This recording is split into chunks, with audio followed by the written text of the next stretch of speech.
No Politic here. What is going on? Welcome back to the 4th episode of No Politic here. It is the 4th episode already. Holy cow. Mm-hmm.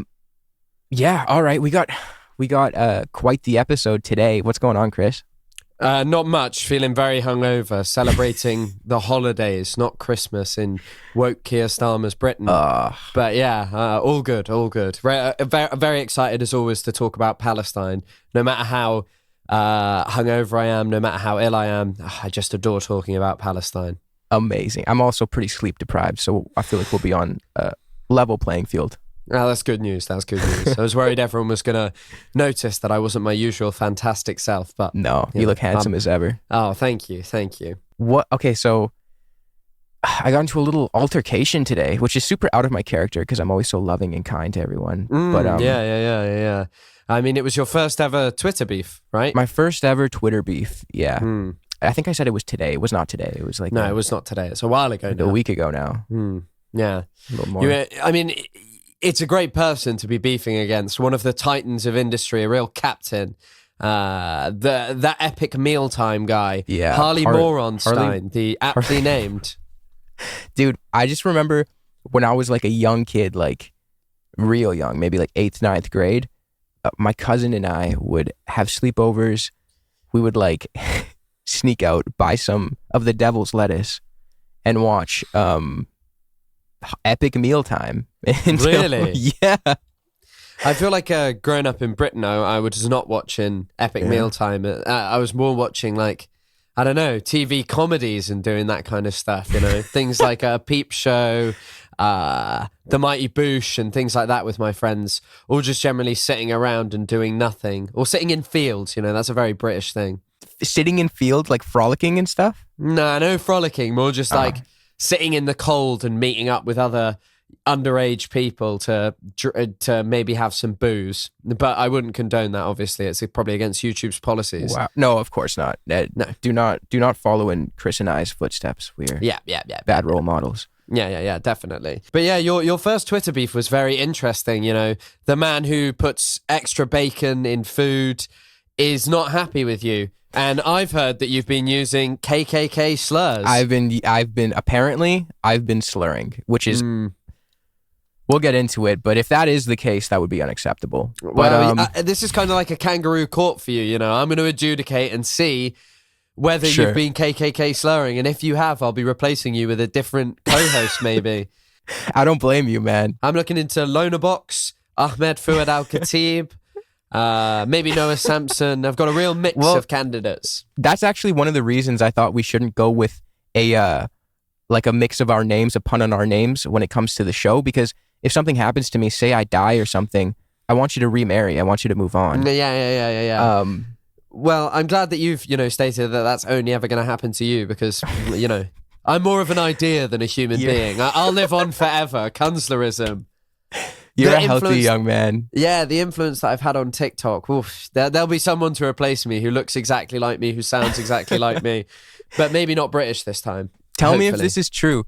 Isn't Britain a little bit healthier than North America, or is that just a myth?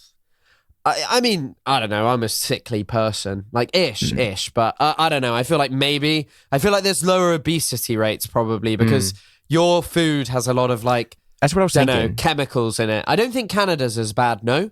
Is it slightly better than America?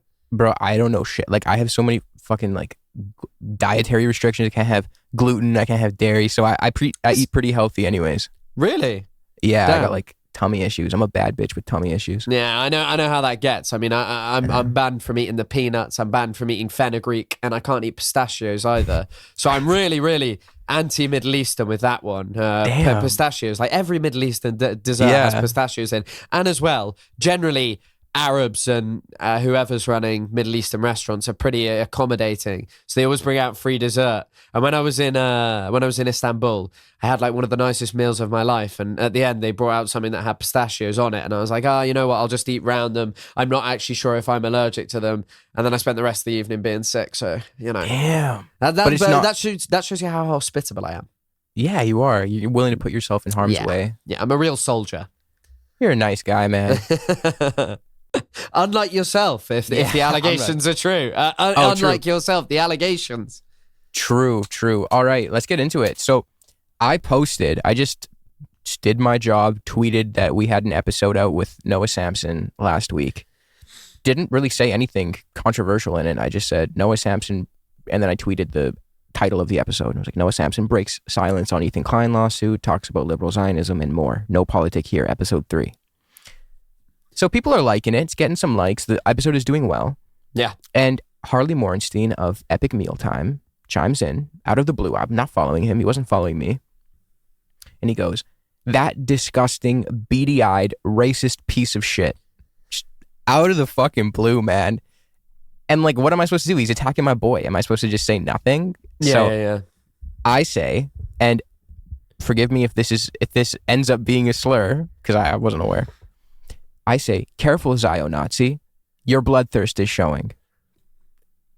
Just a portmanteau of Zionist and Nazi. Just blending the words together because I feel like the ideologies are analogous. You can make that comparison. We can have a discussion.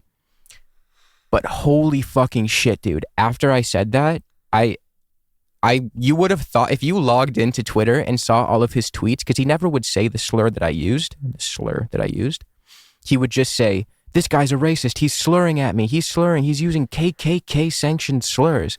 So if you just logged in and saw that, you would probably think I'm like saying like the K slur or some crazy fucking shit.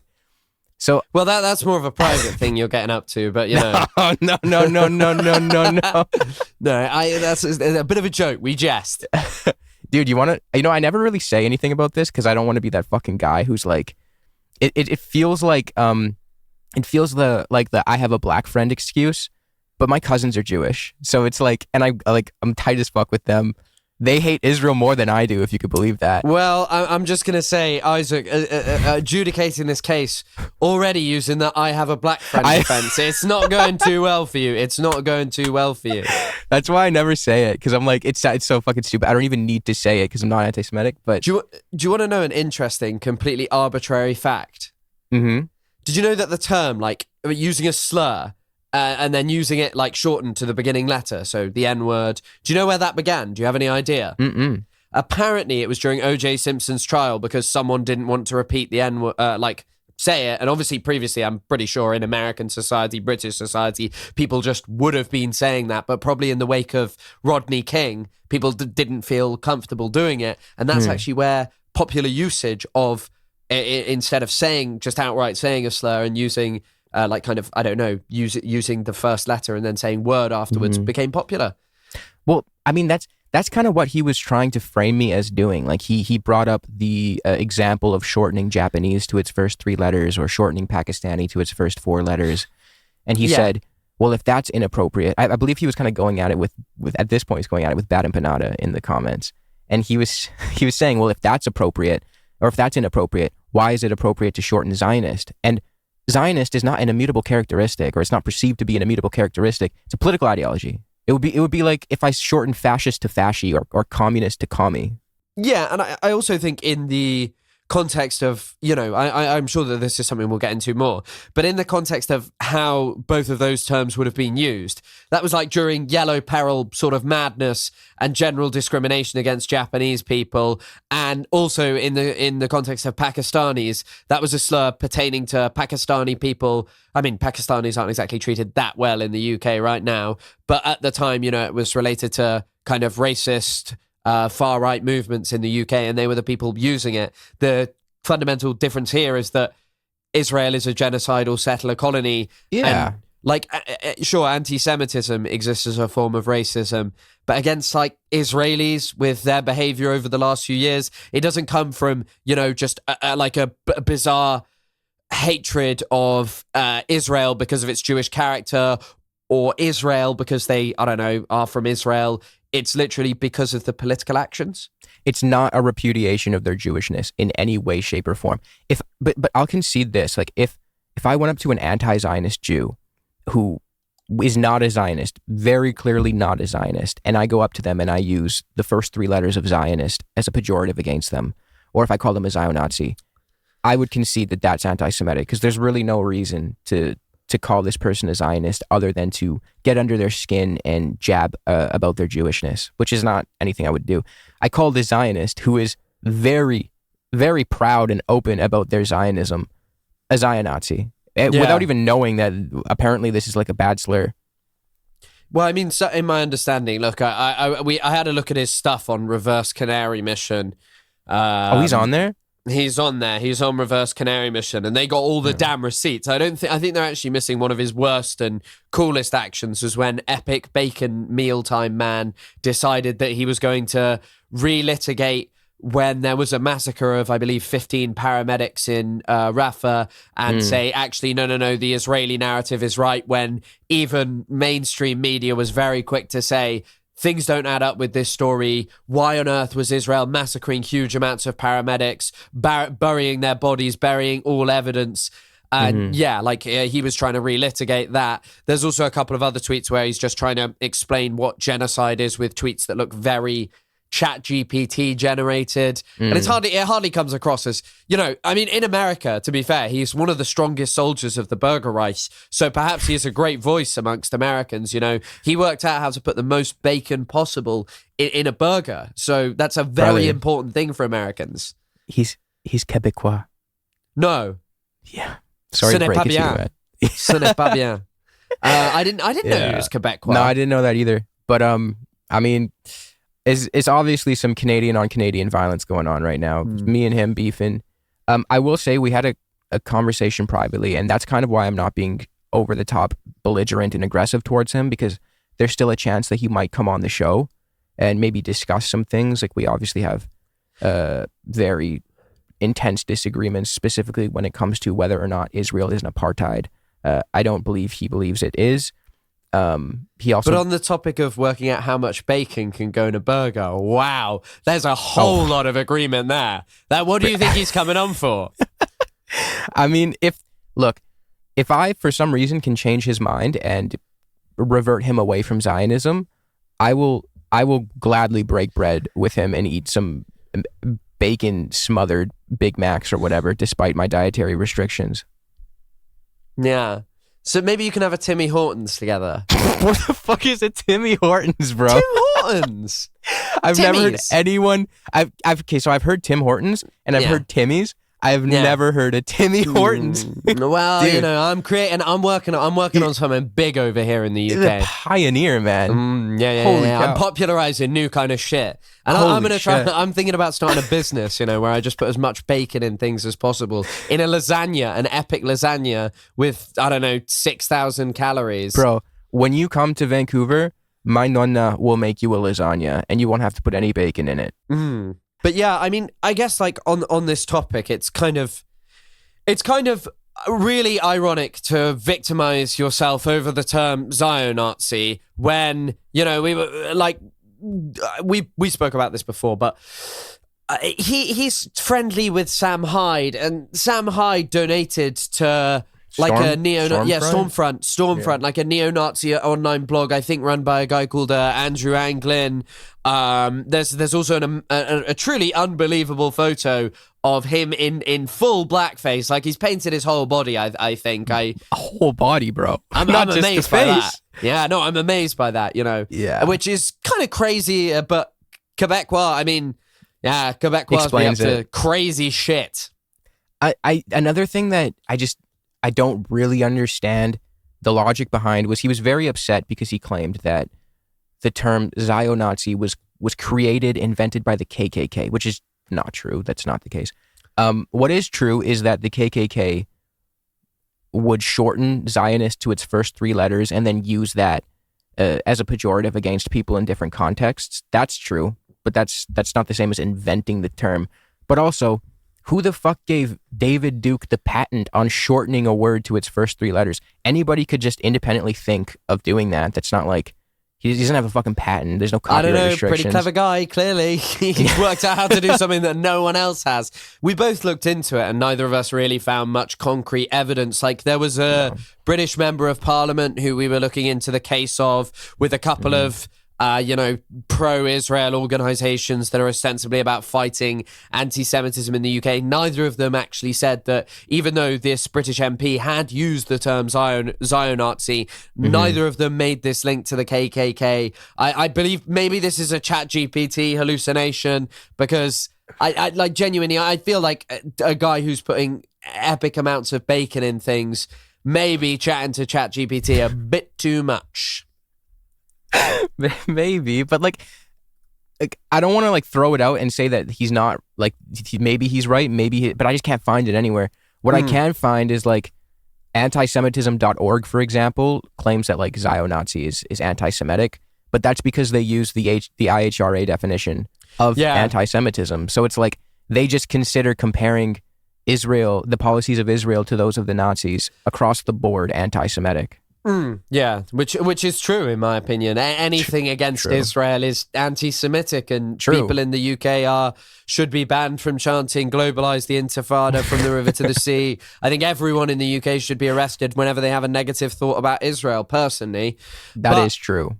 I also think one of the interesting things is I once heard it described as this.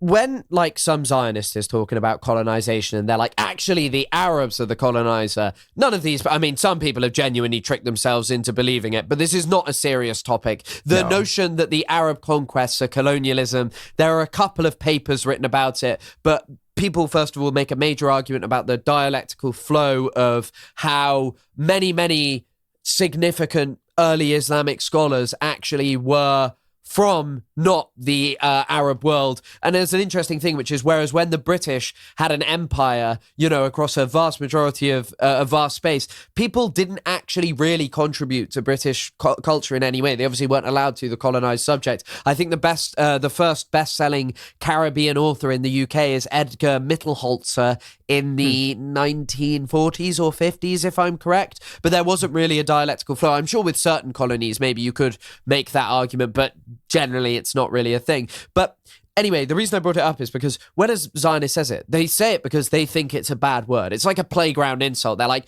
no, I'm not the colonizer, you are.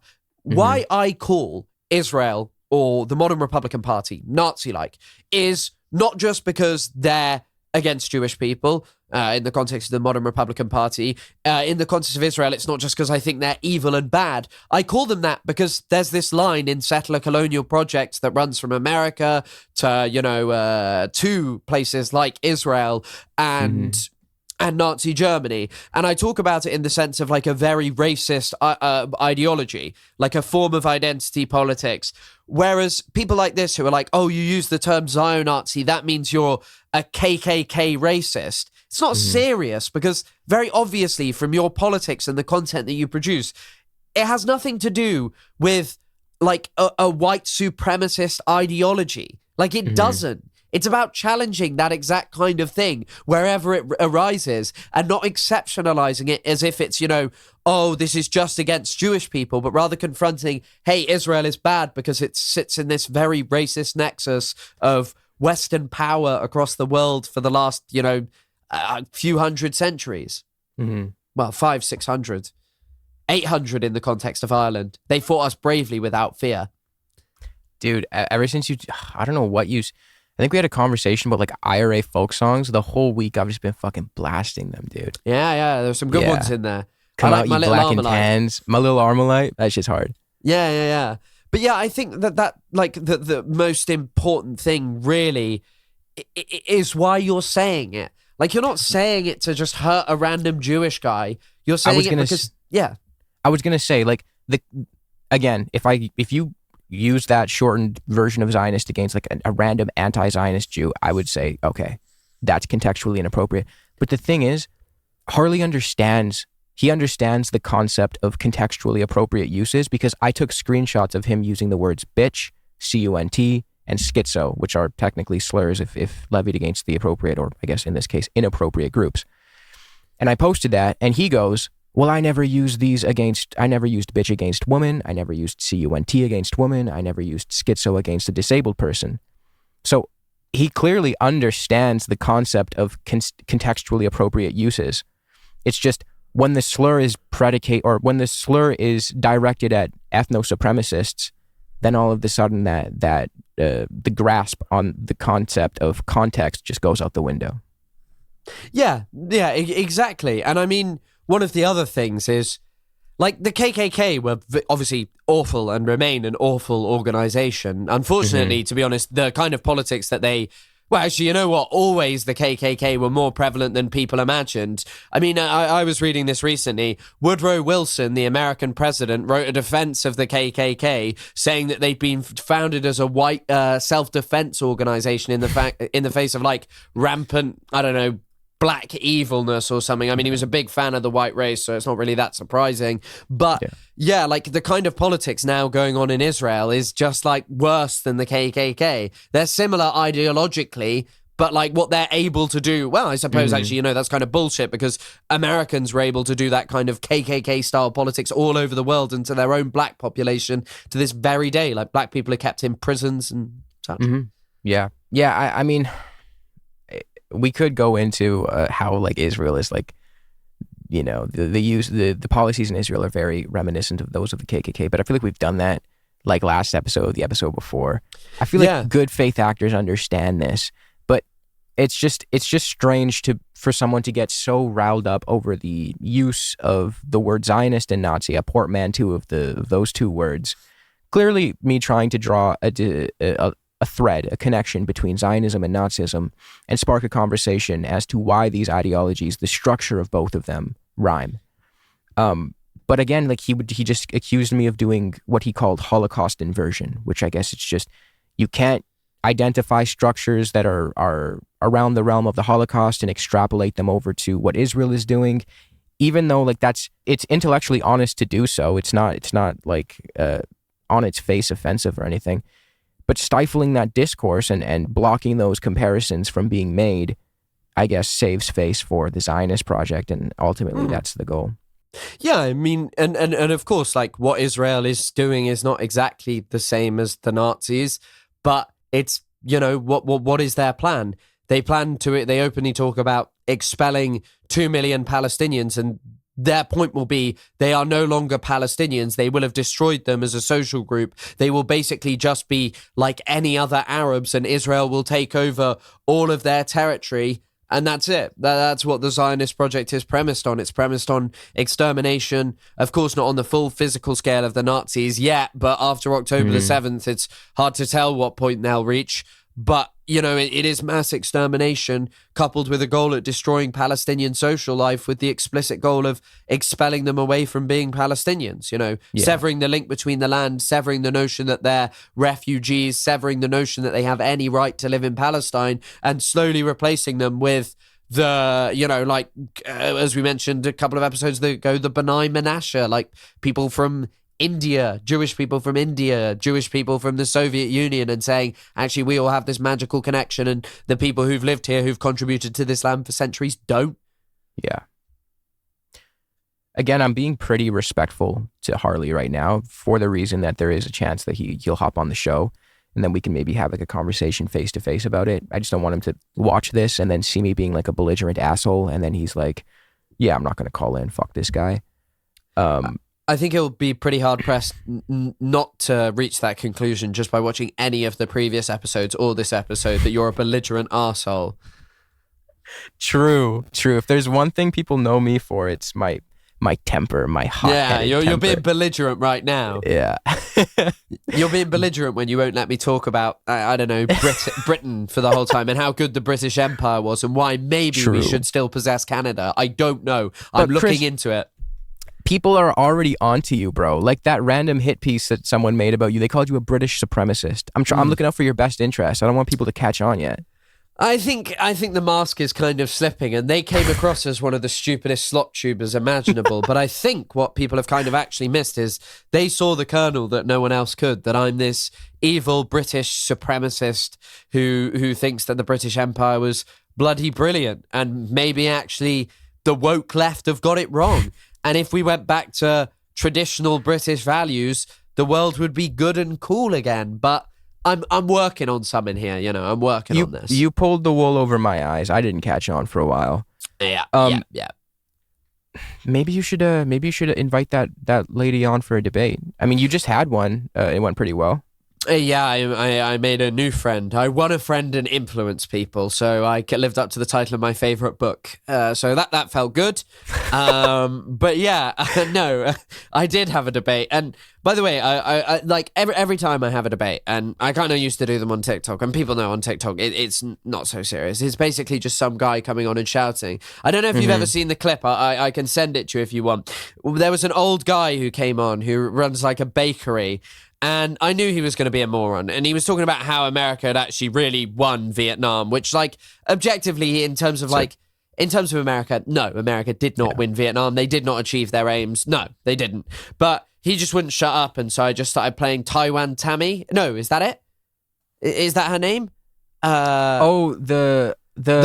No, Hanoi Hannah. Taiwan Tammy is the character from Taiwan Tammy is from It's Always Sunny in Philadelphia, and it's played by. Have you seen it?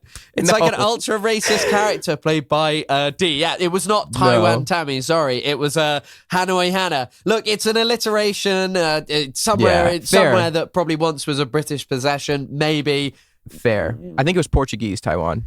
Really? Yeah, from Oslo. Well, we should have had it, and then maybe we wouldn't be in such a damned world. At this maybe point. It was British. Maybe it was British. I don't know. Yeah, I was just once again learning about imperial overlords and their sort of opinions about what went on in the world and how the white race had been embarrassed in Asia for far too many years, and that we needed to take a stronger policy towards China in 1920. You know, dude. But yeah, so sorry. This guy comes on and he just won't shut up, and I start playing it, and he just goes, "Well, what the hell is that? Who the hell is that? Who the hell is talking? You gonna play your mind trick games? Oh, kid, get off!" And I kept saying he was chopped and had no boo-boos, and that his name's East LA Bakery, and he told me that it closed because I think, I don't know, it's like the person who owned it died or something, some family member, and I was like, yeah, it closed because you're chopped and you're unk and you have zero laboo-boos, and he did not like it one bit. He referred to this as mind tricks, and you know, this is what Britain can do to a man. But yeah, I mean, I'll send you the clip. Maybe you can insert it because it is actually very funny. Army will leave you behind. Sound bites. Gotta play little stupid sound bites. Imperialists make you fight this war, GI. They do not care about you. Little squiveling punk.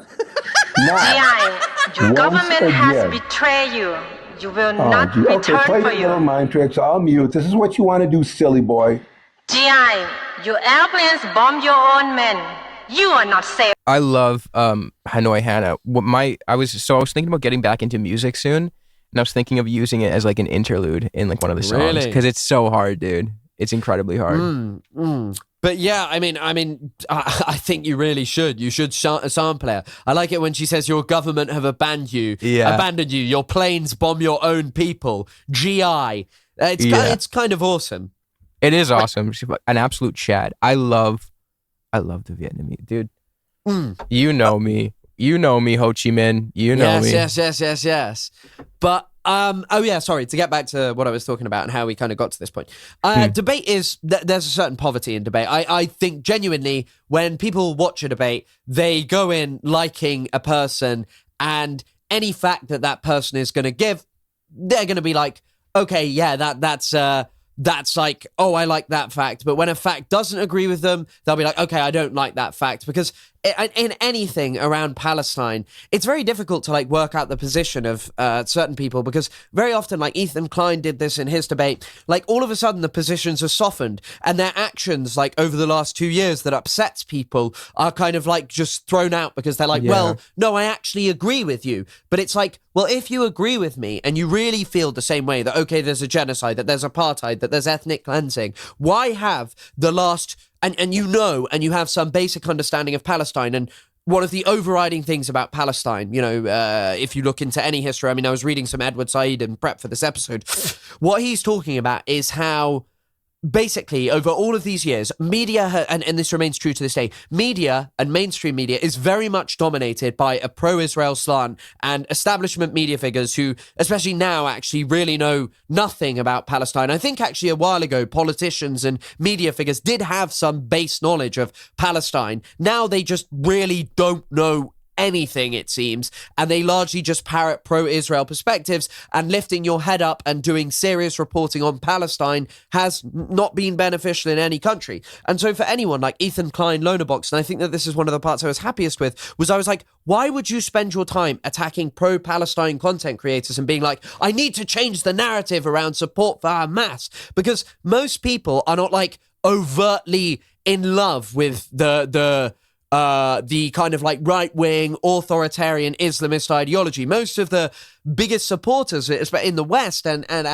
across like the Palestinian national movement are generally leftists. Like, especially in the West, you know, it's predominantly a leftist cause, because Palestine, I mean, now you're seeing a bit more of a split thanks to some right-wing, influencer people, but it's predominantly a leftist cause. So why on earth would you be dedicated to attacking pro-Palestine content creators and trying to sell Israel's narrative about things? You know what I mean? Yeah. It is strange. Like, that's why I said in the last episode, like, you can kind of tell someone's priorities just by looking at what they do choose and choose not to shine a spotlight on. I mean, I've never done a debate. I don't know how to do it. I don't know the etiquette.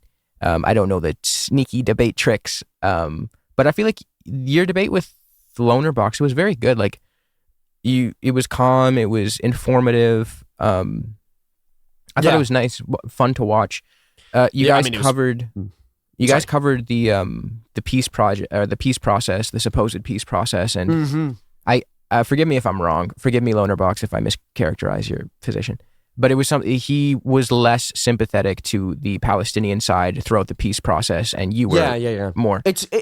It's largely the core difference is his narrative is much more on the side of really Israeli and American negotiators. So Shlomo Ben-Ami is literally someone who he's met. Him and Destiny met him when they were in Israel. There's a conversation between them where they ask Ben-Ami what he meant by X thing, and I think why I thought this debate went better is because I didn't allow myself to trip up on like just getting mixed over just a discussion about something specific where, you know, I didn't learn about this stuff to debate it on the internet, to have debates with people. I learned about this stuff in terms of narrative. And I think narrative is way more important than reading off X fact. Like, did you know at this negotiation, X person did X thing? And it's like, okay, what about the context of colonization?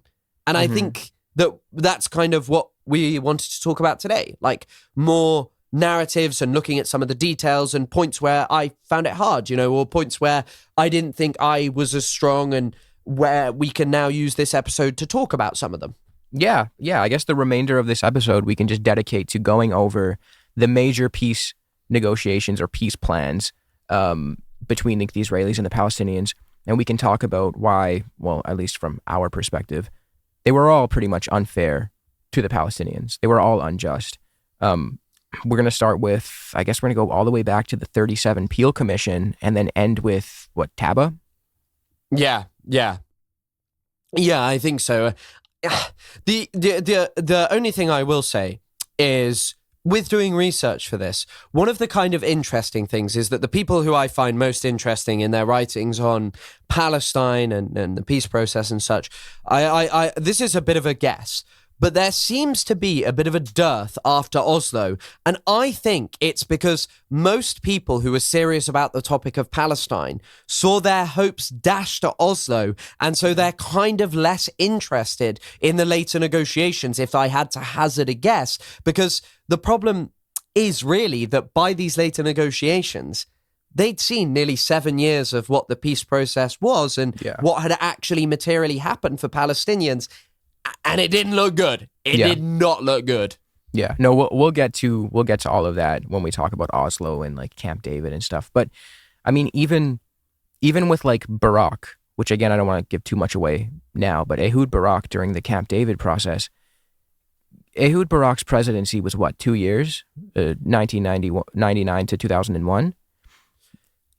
In that process, he expanded settlements at a rate that Netanyahu had not even done in the 3 years prior. So 3 years of Netanyahu, you saw less settlement expansion than 2 years under Barak, who was supposedly this dove looking to move the situation towards a peaceful resolution. Yeah, I just also want to comment quickly on Ehud Barak. Like, as an Israeli prime minister, he's rubbish. But as a friend and associate of Jeffrey Epstein, I'm liking what he's up to. I'm liking. No, I'm joking now. Apparently, he's like a violent sex offender. But dude, I mean, I knew where you were going right when you said that.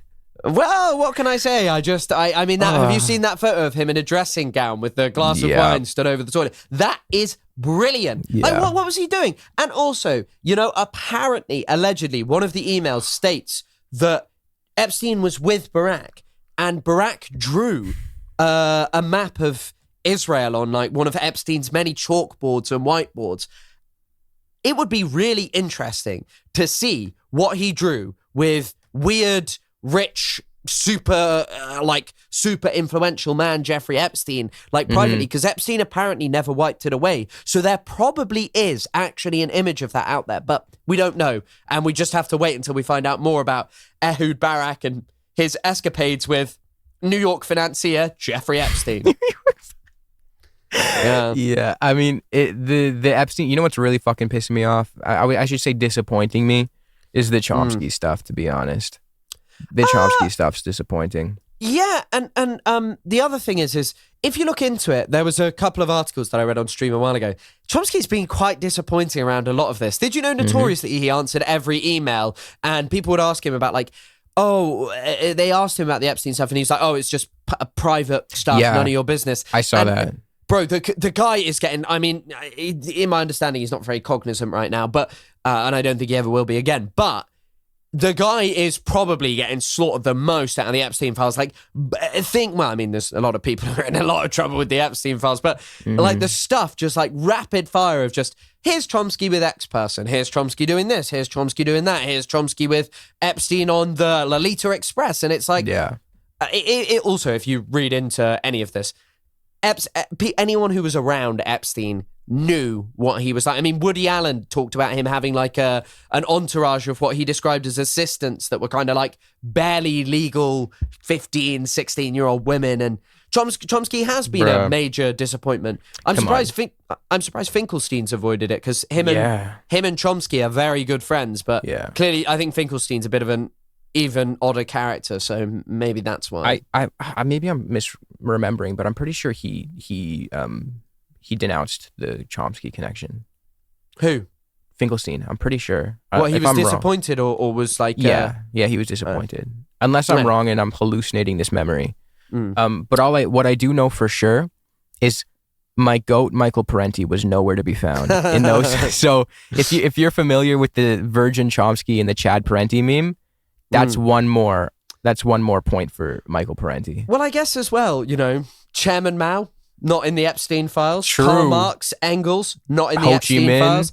Ho Chi Minh, Che Guevara. Che Guevara. Yasser. I feel like maybe he would have met Yasser Arafat. I saw a photo of and this one fucking hurt. I saw a photo of Fidel with. Yeah, but the only thing is so that meeting, as much as it may look bad for him, it was organized by some like friend of Epstein, and I don't think Fidel was actually up to anything. No. I don't know what the hell he. I guess I was going to say I don't know what the hell he was doing with him, but like I don't know. I feel like there's a lot of people in those files who it's like, okay, maybe even that it creeps independently of Epstein, but like these are just photos of them together. Like there's one of Bill Gates and him, and I actually think maybe Bill Gates was up to some funky shit with Epstein. Let's put it that way. I wouldn't put it past him. No, but I think the photo. There's a photo of him with Prince Charles, now King Charles, and Prince Andrew, or Andrew Mountbatten Windsor, or whatever the hell he's called now. He's lost his titles. Rip to a goat. Do you know that he had a puppet of himself, and he used to touch women's breasts with it, with Epstein? Prince Andrew, seriously, look this up. This is 100% true. He had a puppet of himself. There's no photos of the puppet. That's what I need to see. I need these damn puppet photos. I shouldn't bang the table as well. It just made my mic shake. Yeah, no, dude. I every time I try to look into this fucking Epstein shit, I get like repulsed, and I'm like, all right, that's enough research for the day. Yeah, I mean, it is pretty interesting that I think part of me when this first came out was like, oh, it's kind of surprising. Unfortunately, there are just a lot of, actually recently, there was something involving Iran-Contra, Epstein and Les Wexner. So that's something that I need to definitely look into. I think Dropsite's reporting on it, but it's kind of like surprising how many sort of just random businessmen around the world, right, have just kind of inserted themselves into negotiations between countries, into very serious things that affect the lives of millions of people, and have just been like, hey, I'm racist pedophile Jeffrey Epstein. Would you like me to sell you some security technology? And a lot of people like it, bro. And what's with all the fucking the photos? Like, did this guy have a photographer all the time? Epstein? I know. Like, did anybody go see him without a picture taken? Have you seen the ones of him dressed as a woman? Epstein dressed as a woman? Epstein dressed as a woman. They are bizarre. No. They're like him in underwear, and there's one that's redacted that's a nude photo of him, which is really, I am desperate to get that unredacted. But yeah, I've been working I will say, like, it's probably not a good look, but he was a good looking guy. Like, he had a good looking face. I'll give him that. But apparently he did have an egg-shaped penis. Egg? Have you never heard this? Egg. Yeah, egg. Like eggplant or egg? Egg. There's like an interview where he's asked, where they like go, it's like a police interview, I think, and they're like, is it true that you have an egg-shaped penis? And Jeffrey Epstein kind of like, can't remember if he smiles, but he just goes, and then just like gets up, and then his lawyer's like, this line of questioning is ridiculous, and he just gets up and goes, it's a real rare Epstein moment, I guess, where you actually see him do something. But yeah, how is that even anatomically possible? I think they just mean that he's got like a really fat and small penis. But that unredact the files, Mr. Trump. Unredact the hell out of those shit. Clear my boy's name. Well, no, I don't know about that. My boy. I don't know about the boy part. Maybe don't clear his name. Let people think he has a. In my day, I believe they were called chodes. I don't know if that's inappropriate. They still are. It's at least that's a transatlantic term, chode. But I don't know if that's an appropriate term to use, but you know what? You live and you learn. Yeah. I also think, just quickly before we get back to this, it is kind of crazy that Ehud Barak was Israel's most decorated ever soldier, I believe. He was like a real military hero of Israel, and then just ended up really liking Jeffrey Epstein. And I assume it was just an attraction to a lot of the Epstein lifestyle of young women, prostitutes who you could kind of do whatever you wanted with, and making lots and lots and lots of money and lying about it. This, seems to be quite a big attraction of knowing and hanging around with Jeffrey Epstein. Yeah. I mean, it's still the Chomsky shit fucks with me the most, because like bro built his whole career of like basically presenting himself as like a big fuck you to power, and then he's just chilling with evil pedophile super rich billionaire guy. Come on, dude. There's also quite a lot of one of his excuses was, I've met with war criminals, I've spoken to war criminals, and it's like, okay, come on, Chomsky, that's okay. He's on the fucking Lolita Express. Yeah, but also there's like one where Jeffrey Epstein sent him a photo of him and Ehud Barak together, like debating over something, and they apparently this is what they do all the time. But Chomsky's like, great photos, great memories, smiley face, and it's just like, what's he debating? Like the fucking, he was a two-stater too, Chomsky, wasn't he? Probably, yeah, I think he was, and he's against BDS. There's someone who was pretty upset because they were saying Finkelstein is a liberal Zionist, and he's because he's a two-stater. Is he still a two-stater? I think he actually is, yeah. Oh. Which, especially, two-state seems still clinging to it as like one of the things, especially for researching for this episode. It is respectable how much work Finkelstein has produced around this, how much of the narrative he's shaped around this. But like, I've never, the Holocaust industry is interesting. But if you read through the Holocaust industry and you bear this in mind, there is like an obsessive attack on Elie Wiesel. And I'm sure Elie Wiesel is not a great guy, but like it continually just goes back to this Elie Wiesel guy and just like a long, sort of, aggressive writing against him. And look, I'm not complaining against that. I just think it's kind of a funny thing of the Holocaust industry as a book. But like, he's not my like go-to number one sources on Palestine. He's just a very competent public speaker, debater who created top 10 epic moments of respect, like when he goes, I do not respect your crocodile tears. And when he goes to Destiny, Mr. Borelli, with respect, between us, we have read maybe 10,000 books. You have read Wikipedia. And it is kind of funny. No, because he's a Chad. I'll give him that. Yeah. And like, look, I don't align with him on everything. I don't think he's like the greatest historian on Palestine. And in fact, he is not someone who has really shaped my understanding of Palestine really beyond this. His writings around this is really good. Like his writings discussing and framing. I don't care for his vision of a two-state solution. I think it's bullshit. I think it really is. And a lot of it hinges on this notion of like, well, how are you going to get Israel to give up everything if they're going to if they won't even give up a two-state? And it's like, the point is they won't give up a two-state. They won't do that. They won't concede to a two-state. And we'll see that. We'll make that abundantly clear by the time this episode's over. But that is something I would disagree with Finkelstein on for sure. I would be interested to maybe once like the show grows, reach out, see if he wants to come on and explain why exactly he's a two-stater. But yeah. I think we could run a double feature of maybe organizing a debate between some of the minds of our time. Him versus a double team. No, us two and him versus a tag team. You know, this is a real thing of maybe Loner Box, Ethan Klein, and Epic Burger Mealtime Man. I think like that could be a real meeting of minds of our time. You know, they can have Destiny too. He needs to clear his name from all of the Mr. Morelli. Mr. Moretti. You want to get going on the quote unquote peace process? Yep.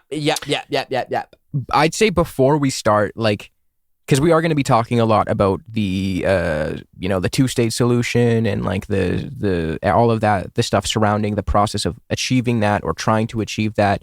But I do think it's important for people who might be new to our show to understand that we're just following with the logic of these negotiations, and our personal positions is not of the two-state solution. We're both one-staters.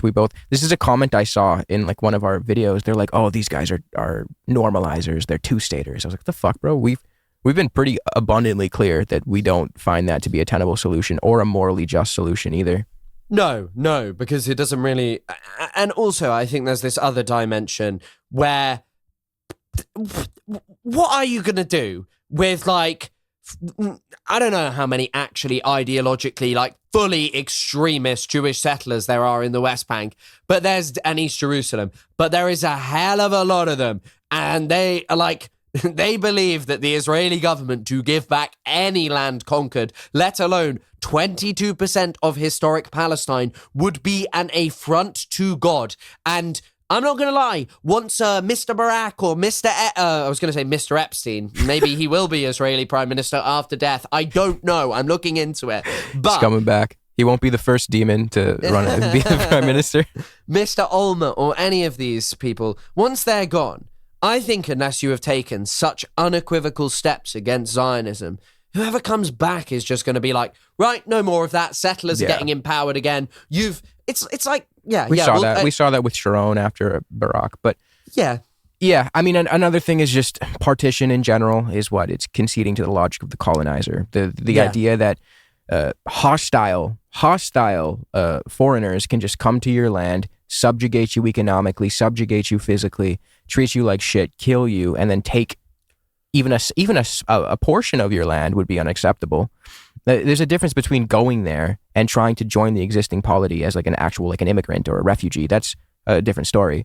But going there and trying to replace the civilization with your own and eliminate the pre-existing one, that's what differentiates immigration from settler colonialism. Yeah, and just with like this absolutely obscene racism, like the fever pitch that it's reached. I don't know if you saw recently, it's getting really bad in Jaffa currently. I mean, already it's bad, but Jaffa's obviously inside 48 Palestine, and like a 9-month pregnant, a lady who was 9 months pregnant was pepper sprayed by a couple of 3 young Jewish extremists. There was a big protest in Jaffa but I think only women took part, and it wouldn't surprise me if that in part that was because of men being subjected to more violence. But in in another aspect of it, the Israeli government was saying that one of the preachers there had said, or the imams had said, we must redeem Jaffa with blood and fire. He never said that. The video evidence that the Israeli government has did not prove it, and yet they went straight out to arrest him.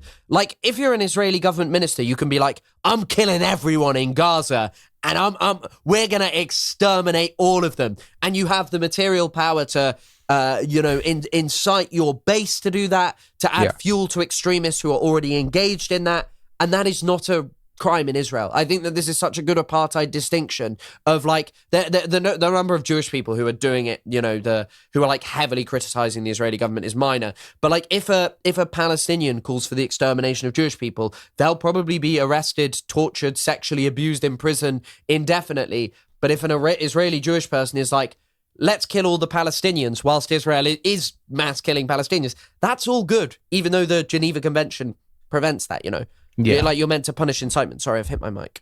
No, you're good, man. If you want, we can get right into the Peel Commission of 1937, which is, I guess, maybe before we do that, we should talk about the conditions leading up to the 1937 Peel Commission. Because, again, like we said, like, you have the first two big waves of immigration known as the Aliyahs, which, the first of which took place in 1882 to 1903, and the second of which began in 1904.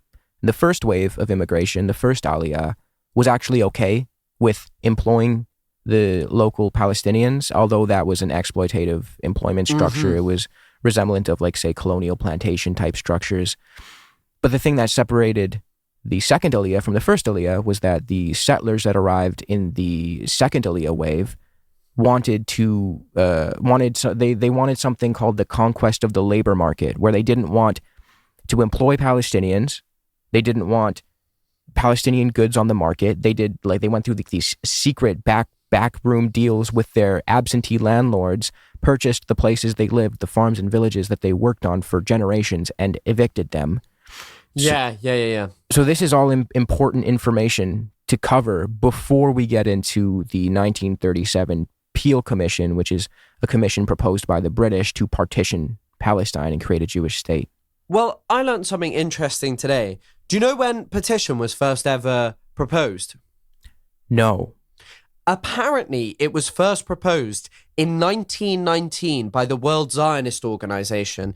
Jewish people made up 2 to 3% of Palestine, and they put forward an idea of partitioning Palestine. Now, the other really interesting thing, and I think that you have to bear in mind, and when we talk about any of this as a basic premise, is most of the people who had been in Palestine arrived after the Balfour Declaration in 1917. So even by 1937, when we're talking about the land being partitioned, that is two people who have been there for at most 20 years. Yes, there were Jewish people who lived there anyway, a small percentage of the population, around 8%, I believe. Old Yeshuv, yeah. Yeah, and the early Zionist settlers, really, there are some, I think they're called the Bilu group are the first settlers, I think that they're called, or Bilu, I don't know, something to that effect. But anyway, yeah, I think that, like, when we're talking about partition, it is kind of crazy to look at that in any other context where it's like, okay, this really tiny percentage of the population who've been given a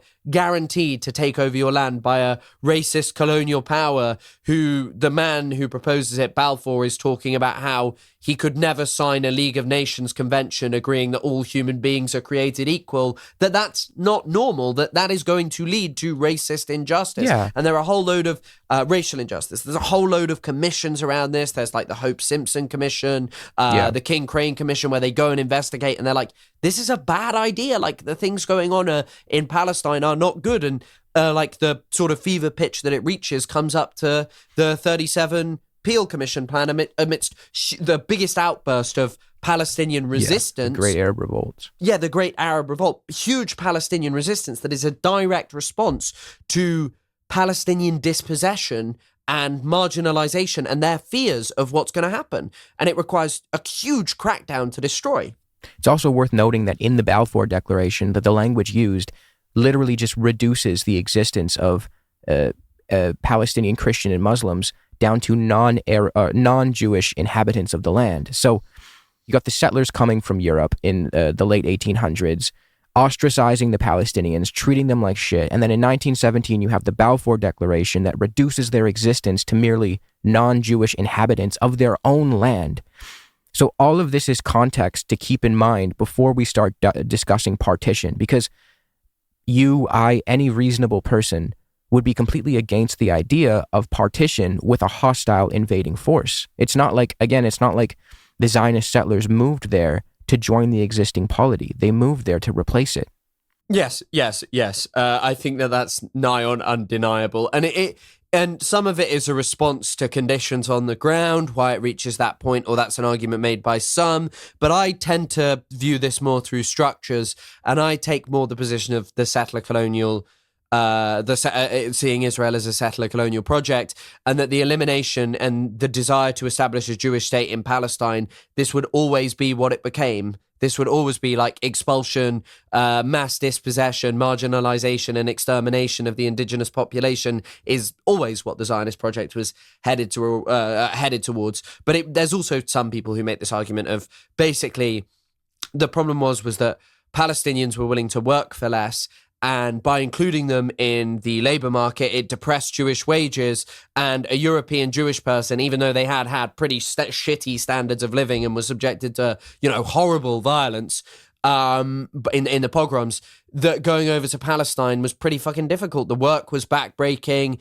malaria was pretty common, and the money you were making wasn't good enough. Many people just were leaving early on, and so in part to fulfill a desire of establishing a Jewish supremacist state, they moved towards this notion of excluding the Palestinians. And, this is such a driver of Palestinian ire that is mentioned in these multitude of different commissions that go to Palestine, in the explosions and outburst of Palestinian resistance against about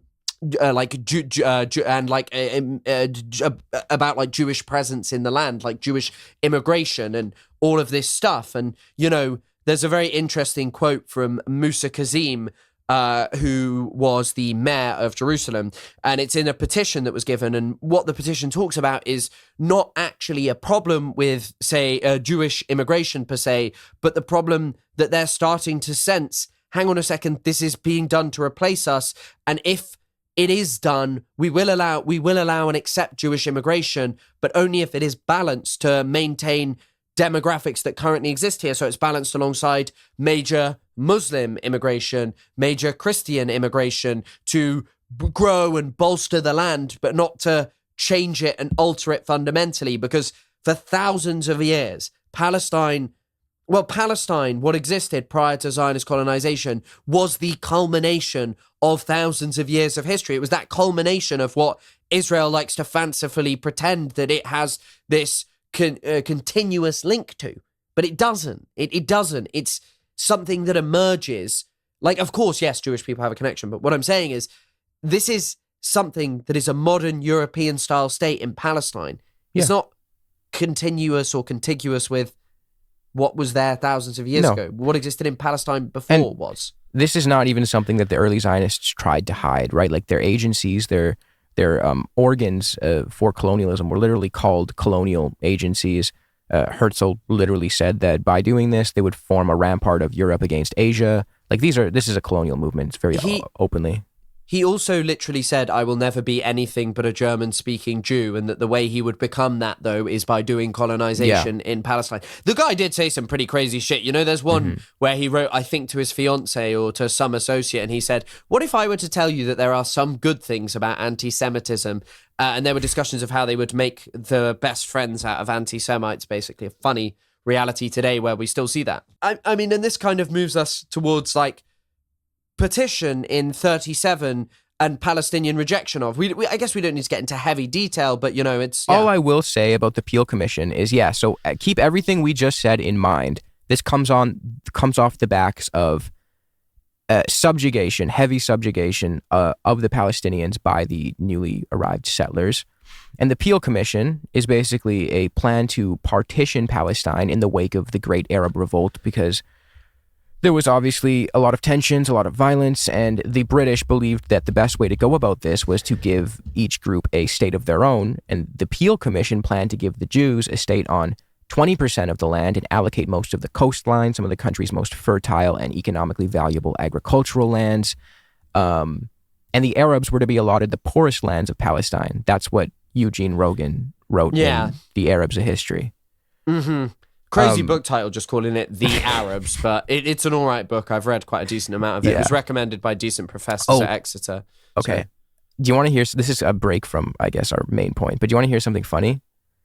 I was trying to figure out how I have this book, The Arabs, A History by Eugene Rogan, in my books folder, and it hit me after our episode where we spoke about it last, and you're not going to believe this, but it was in like October of 2023. I was like couch surfing in LA because I was still doing like the music thing, and your fucking video popped up on my thing way before we even knew each other, and that's how I downloaded the book. And then I was trying to remember, I was like, how do I know this fucking book? And it was because of you all of those years later. And I made my plan then. I said, this quirked up British white boy is going to be my co-host in a few years. Yeah. I mean, ever since then, you've been chasing me and trying to put a ring on it, if you know what I'm saying. But no, I mean, it's so long ago. I was sat facing a different direction in this room. I remember making that video. It was just after I'd worked at Middle East Eye. And once again, I got paid zilch for that. And I know it's a funny thing to talk about, like to talk about the money of that all. But I just want to be clear, like when I started doing this, like that video was just like for the love of the game. Like I just loved dunking on Israel at that point. And it's like, of course, that's still what I love. But it's such an odd thing about that platform. That video is was incredibly viral for like a long video talking about Palestine. And I'm sure, like, I don't know how much you knew pre-October the 7th, but that influenced a lot of people. But the problem is, and I think the problem is especially now for like younger people who want to get into content creation around this, it's so suppressed. It's so difficult to build up a platform. And a video like that, I don't think would go as viral anymore. And I don't think it's just because of October the 7th. I think it's because algorithms are manipulated and it is almost now impossible to unfortunately build a career around this. There are some good people starting out now, but to be honest, I'm going to be frank, I don't think they'll get the reach. And the problem is on the other side, you have, you know, pro-Israel people who are being paid by the Israeli government, being paid by organizations to set up careers with a total lack of talent, a total lack of skill for any of this. And basically just idiocy and chat GPT on their side.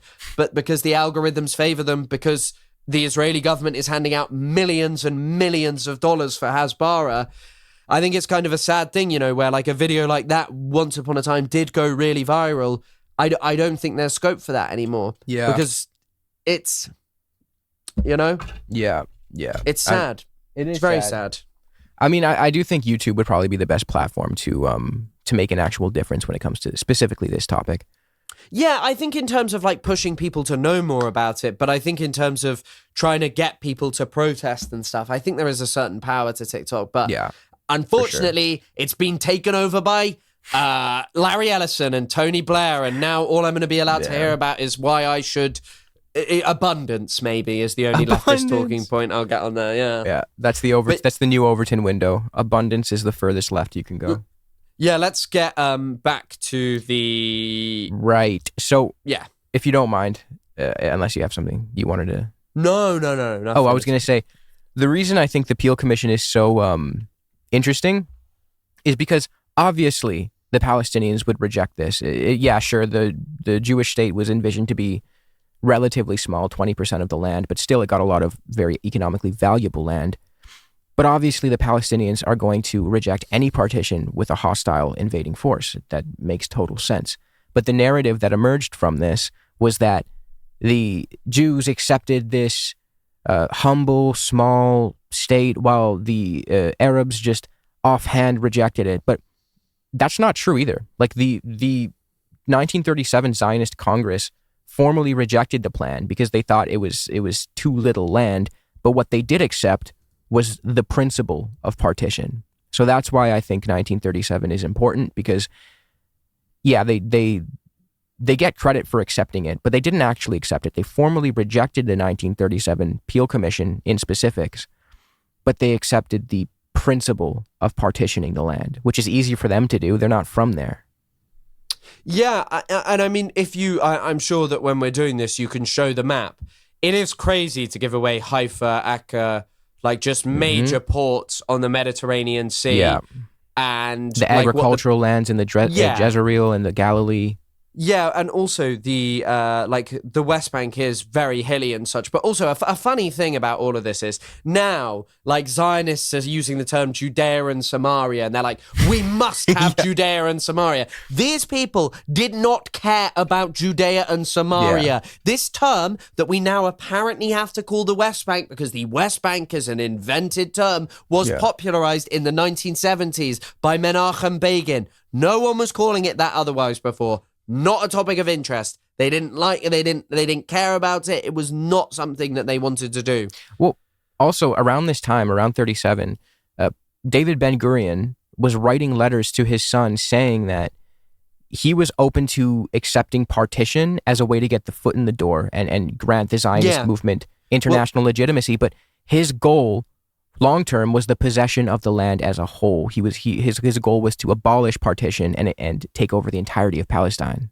Yeah, well, I mean, I think one of the things is as well, what this is about, like all of these negotiations early on and stuff, the reason that this would have been such a better offer for the Zionists is because it's legitimacy for people who have not been in Palestine very long. It's even more legitimacy to their already ridiculous notion that there's some kind of right to go and take huge amounts of land. Also, just looking at the map, it's very bizarre, like how Nazareth is just in like a bit of mandated territory. Yeah, you want to send me that? I'll throw it up in the video. Yeah. It's literally just a Wikimedia version of it. Okay. I'll send it to you right now.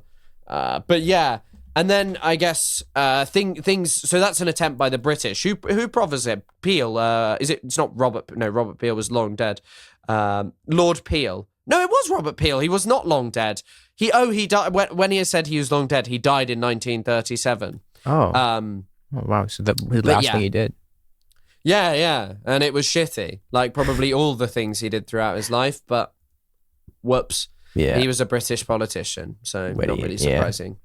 But yeah, so it kind of, I'd say that the main event in this sort of time period after that is, actually, one thing I wanted to add as well is, already, like, the British had just helped create pre-state institutions, like, you know, Lord Wingate, Ord Wingate, sorry, that's his name. He wasn't a lord. Ord Wingate helps to train Zionist paramilitaries, teaches them many of the techniques that they'll use. Britain absolutely crushes during the Great Arab Revolt the Palestinian elite, the Palestinian military capacities.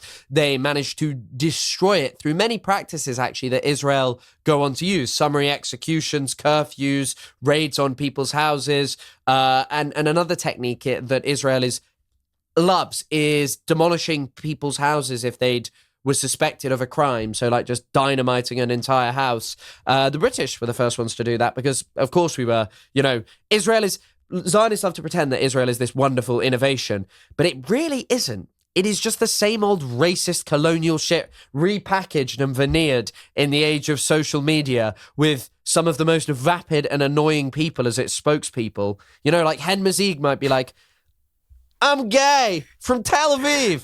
I love Israel and Palestinians. But it's still dog shit. It's the same. Yeah. You can't polish this shit. No. It is disgusting and racist.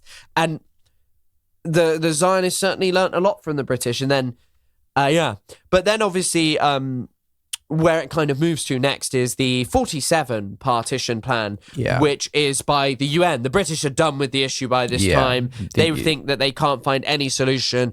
And so the fantastic United Nations come in, you know, who are the ever-brilliant United Nations who've done brilliant things since October the 7th, certainly, and have now become anti-Semitic and Hamas. But they come in, obviously, it's in the wake of another destructive war across Europe that has totally turned it upside down and has seen the fall of Germany. It's seen the destruction of huge amounts of Jewish people, Sinti, Romana, many, many, many different people across Europe.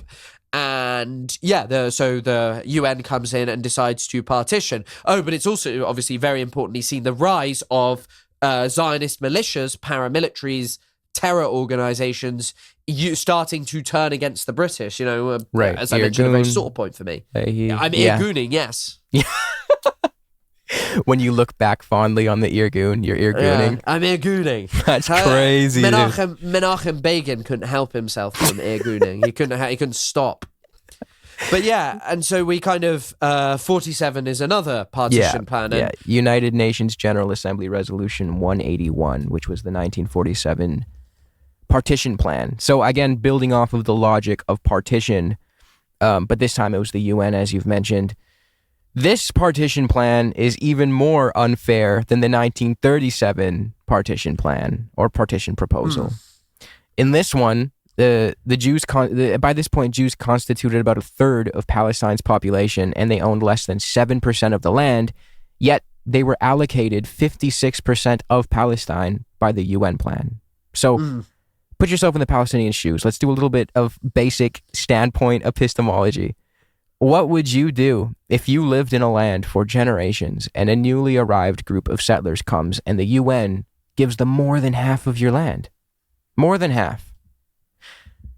That alone is not really, I'd say, the main issue. It is a big issue. But Palestinian historian Walid Khalidi, I'm sure you're familiar with Walid Khalidi. He elucidated some other issues with this plan. He has an essay called Revisiting the UNGA Partition Resolution. And I actually think this is an even more damning condemnation of the 47 partition plan. I can read a quote from his essay, but it does a really good job of explaining why exactly this was so unfair. If for some reason you don't think the fact that the newly arrived Zionists getting over half of the land, that alone, if you don't think that is not enough to consider it unfair, then Walid Khalidi wrote, "But it was not only the extent of the land allocated to the Jewish state that was at issue. The best lands were incorporated within it. Most of the fertile coastal plains from Jaffa to Haifa and all the interior plains. These included almost all of the citrus and cereal producing areas. Half of the former and the vast bulk of the latter were owned by Palestinians. Citrus was the main export crop of the country, accounting before World War II for 80% of the total value of exports. As if this were not enough, a full 40% of Palestinian industry and the major sources of the country's electrical supply fell within the envisioned Jewish state." Also, I'm so sorry if I'm rambling right now, but no, it's goosebumps. It's like I'm watching one of your videos right now. This is a top 10 Isaac Aura moment hearing you read a quote, because it does sound exactly like one of your videos. Amazing. The plan also precluded the Palestinians from having a strategic port on the Red Sea or a communications route with Syria. So all of this put together, what the actual fuck, dude? Why would the Palestinians be shamed for not wanting to accept this? Yeah. I think also, like, one of the interesting parts to me, the most interesting explanation I ever got was out of Abdul Razak Takriti. It's on my YouTube channel if anyone ever wants to go check it out. Someone who we'll hope to have on the show at some point. But Abdul was like, Palestinians as rejectionists, the only sense that is true is that they are rejectionists of settler colonialism, and to reject the destruction of your history, your culture, the major theft of your land is not like some insane, bigoted, crazy behavior to do, and looking back on it and now going, well, Palestinians should have accepted that because everything would have been fine had they accepted that, is bullshit. Because I don't think that this would have ever been feasible. And it's bizarre as well, like the points of connection, how the states are kind of split up, like the kind of meeting points between, I can't actually see, the map's too small. That's what I'm looking at in front of me, by the way. I'm not bored when Isaac's talking. Barely contiguous, very hardly contiguous. But even for like,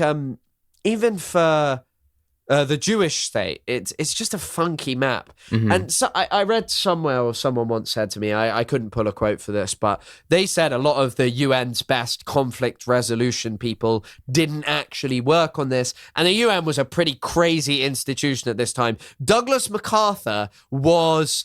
I can't remember what his actual role is, but the American general, Douglas MacArthur, the one who's famous for wanting to nuke Korea, Douglas MacArthur, like 3 years later, was basically in the Korean War, just a few years later in the Korean War, was just using the UN as a vehicle to basically legitimize whatever he wanted to do. Many of the people who were doing this went around displaced camps in Europe and were kind of like, okay, right, we've got to do something. This whole Palestine idea is here. Let's go do that. Mm-hmm. But like, I don't. And Tom Segev is the only person I've ever seen say this. Most Holocaust survivors didn't go to Israel. Yeah. Yeah, well, to Palestine. Yes. Most Jews in general, like even during the second Aliyah, I have the statistic here somewhere. One sec.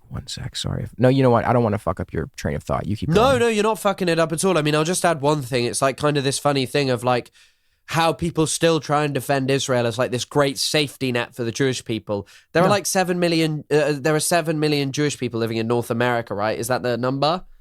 In North America, I'm not sure. I don't want to give the wrong number. Okay, yeah, but anyway, there are more Jewish people outside. Nowhere, of course, there are like outbursts like the Bondi Beach attack, but there is nowhere where 1,000 Jewish people are being massacred. No, like it's just not true. And there's a great except maybe Israel.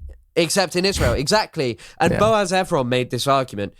During the Second World War, Poles and Slavic people generally had states that, like Russia at that point, was far more powerful than Israel is just by virtue of its size, where huge amounts of Polish and Slavic people generally were just killed, and they had states. Like, this notion that this state is magically going to protect Jewish people should the whims and the wills of the world change at any point is ridiculous. And that's why, in my opinion, the kind of notion of more like trying to change the societies of Europe and the West to be more accommodating and less racist and extremist is actually the better gambit than kind of just facilitating never-ending racist imperialism all over the world. And I guess it's how it kind of like informs both of our opinions on this, which is we want a different world, not to try and fit some kind of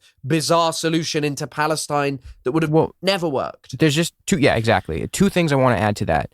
The first of which, adding on to your point about how the majority of Jews after the Holocaust went anywhere but Palestine, that was true even for waves like the Second Aliyah. The Second Aliyah was about 20 to 40,000 Jews leaving Russia. But out of all of the Jews who fled Russia at that time, the Second Aliyah, this group, made only 4% of them. That means the vast majority, maybe around like 96% of Jews, went anywhere but Palestine. And the second point I would like to make and add on to this is this idea that, like you said, you need a nation, you need a nation state in order to feel safe. Would this apply to Romani people? Because again, like they had their population decimated in the Holocaust, and I guess they could definitely make a claim to a land in northern India and say, okay, well, we have an ancestral claim to a piece of land in northern India. Does that mean that we're going to be okay if they decided to go back to northern India and create a settler colonial ethno-state and genocide the people living there and create this legal apparatus that upholds ethno-supremacy and racial purity? We would probably see that as inappropriate. It kind of depends, I think, whether it had any use to the British and Western powers. Like, if there was use in it, I think most people would believe that actually there's this magical right to return of every Romani person all over the world. They have this immutable right to go there. Whatever happens, they've got this connection, and the people who have actually lived there for centuries don't matter. And it's actually woke and awesome to support Israel, to support the Romani state and to support Israel because they're anti-racist no matter what they do. Yeah. But yeah, I guess that kind of moves us on to 67, right? Yeah. Next. We can go to next. 67. Is that what you were laughing about? Or? No, I was laughing at the next. I envisioned you as like Ariana Grande for a second. The last thing I want to say about the 47 partition plan that I don't think we got to was the fact that the Zionists weren't even abiding by it, right? Like, Ben Gurion was already colluding with King Abdullah of Jordan to like split the lands allocated to the Palestinians by the UN plan amongst themselves. This is documented by Akiva Orr and Moshe Makover. Moshe Machover. They have a book. It's called Peace, Peace Without Peace, and they talk about this. But that's what I wanted to say. Like, the Zionists were already occupying lands that were allotted to the Palestinians in the UN plan. They were not respecting the plan themselves, and I think it's important that we don't forget that. Yeah. Sorry. Security Council Resolution 242 of 1967. That's the next one, right? Mm-hmm. All right. You want to take it? Because I feel like I'm a yapper these days. No, I don't feel like you're a yapper. I always talk for ages, but I guess it's a product of the 6-Day War, right? It's a product of it comes after the 6-Day War, which is, there is actually a bit to say about this, which is, I think, interesting and doesn't actually come from anything I've researched, but more like other stuff I looked into like a long time ago. Israel is in the 60s is actually at a pretty unimaginable point right now. People are leaving Israel, and there's a black humor joke going around, which is it appears in in an Israeli newspaper at the time. It says, "Last person to leave Tel Aviv airport, turn out the lights." There's kind of just like a bit of a bland feeling about Israel. The dynamism of the early settlers has kind of gone away. They've got their state. They've got a huge amount of Palestinians under military, under military law inside their territories. Mm-hmm. And not that much is really evolving and changing. And the labor ideology is sort of growing stagnant in Israel because they're not doing the same kind of settlement anymore. They've brought over huge amounts of no longer European Jewish people. So new questions are arising in Israeli society. But the 6-Day War is, in the opinion of like Gershon Shafir and others, is this really powerful moment. And I'm not going to sit here and push the liberal Zionist take on it, where they kind of go, everything before the 67 war was like fine and good, and the military rule was great. And that Israel kind of became bad after it. But there is certainly a shift in Israel, because this is really the 6-Day War is very complicated, because for Israelis there is a genuine belief that they are all going to be exterminated, that Egypt and the combined military might is going to be able to smash them. Obviously, this doesn't happen, and Israel wins an unbelievably swift victory over Syria, Jordan, Egypt, and it's just over almost instantaneously in 6 days, famously. It's worth saying, because I don't want to give them too much credit here. They preemptively struck Egypt's air force while it was on the tarmac. Did the same with Syria. Destroyed their abilities to actually have any like air superiority. So that's why they won. It's a huge, It's a huge element of it, of course. Yeah. But the reason that I'm kind of framing it in this miracle way is because that is how it is interpreted by a huge amount of religious Zionists. They see it not as just like a miracle in like, wow, that was like a miraculous underdog story. They are like, holy shit, God just let us win a war against those evil Amalek Arabs. The baddies, we've just beaten them. And it's a school of thought belonging to a rabbi called Kook, who maybe one day will do an episode about Zvi Yehuda or Abraham Isaac. I can't remember which. They're a father and son. Don't really care which is which. But either way, until the episode, then I care the most in the world. But there's basically like this emergence of this view in Israel that God has given them the right to go into the land. And obviously the early Zionist settlers and the early Zionist movement was not so religious. Theodor Herzl couldn't even read Hebrew. So he I know Hebrew is obviously a language that's kind of brought back, but he couldn't even read it to read like Jewish religious texts. He was irreligious. It was a liturgical language then, right? Yeah, but even then, although there is like this element of he started to feel like an almost like godly messiah figure. But either way, the 6-Day War really invokes this kind of, or the Naksa as it's called in Arabic, the setback. It really invokes this kind of feeling within Israel of, holy shit, something is changing.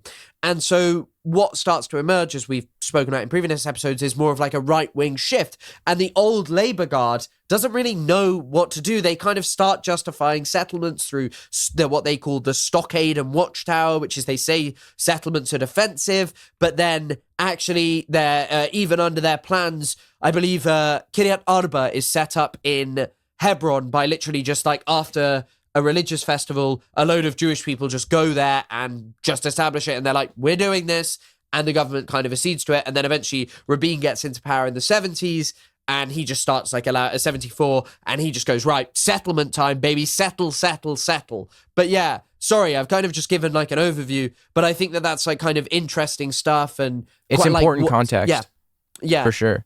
When it comes to please go. When it comes to Security Council Resolution 242, this comes in the aftermath of the 6-Day War because Israel occupied so many territories in its wake, right? So Israel occupied the West Bank, Gaza, Sinai Peninsula, the Golan Heights.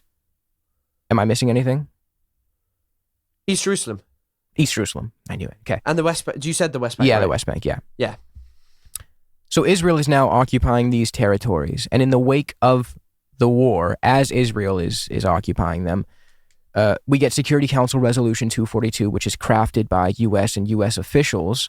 And it introduced this idea of land for peace, which is an incredibly important principle because it then gets applied to the peace process going forward from this point.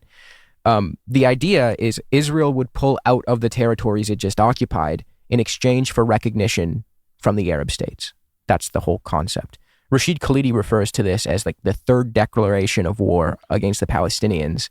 I believe it's behind the Balfour Declaration and the 47 Partition Plan. But one of the big issues with Security Council Resolution 242 is that it hides the colonial nature of the situation under this guise of post 1967 6-Day War diplomacy. Instead of treating the Palestinians as like the displaced colonized people that they are, 242 treats them as a group that needs to accept their colonizers in order to make peace, which is just on like a fundamental level is a massive issue because it reframes the quote unquote conflict. Yeah. Go for it. No. Yeah. It reframes it in a way that, neither of us like agree with, and looking back now, it's totally fucking failed. So yeah. Yeah, and then there's a whole bunch of other like drama surrounding 242. Another big issue was there's like contention surrounding the discrepancies between the French and English versions of the resolution and the ambiguity used in the English version. For example, the English version states that the Israelis ought to pull out of territories occupied during the 6-Day War, while the French translation says the territories occupied, clearly stating all of the newly occupied territories conquered in war.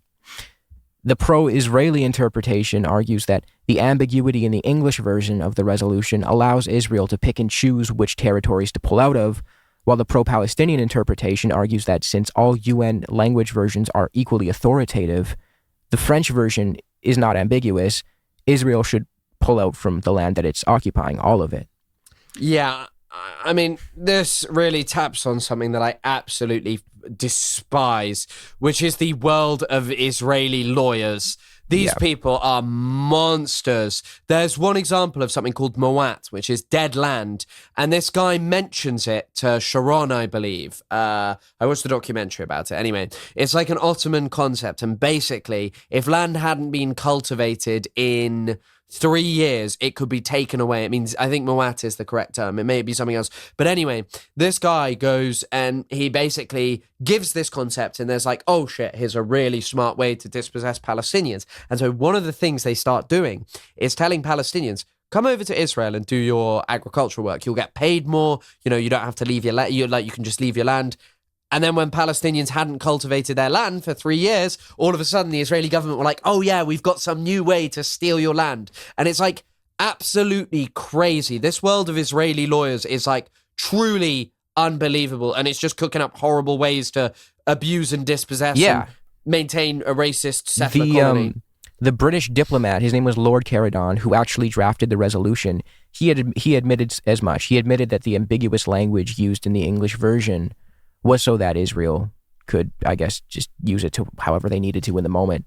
And because of this ambiguity, Israel has still, to this day, justified the annexation of the Golan Heights and the occupation of Palestinians due to this English, the ambiguous language in the English translation or English version. And it's funny as well because, like, within the international community, it's very clear that they maintain that Israel's occupation of the West Bank and such is illegal, and that this is largely an opinion by Israel and the US, and the US has only even recently changed on settlements. I'm so happy you just said that, because the next thing I was going to say, the craziest part about this is that for a long time in most of the world, including in the US at first, the resolution was interpreted to mean that Israel had to pull out of all of the territories it occupied, and many of the Arab states that accepted this resolution did so under the same impression.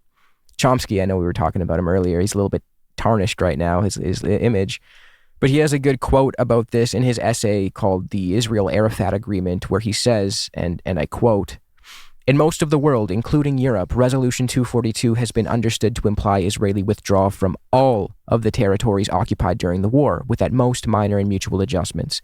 At first, that was also Washington's interpretation. It was on this understanding, explicitly conveyed by U.S. government mediators, that the Arab states accepted the resolution, and the U.S. itself unequivocally held to this interpretation until 1971.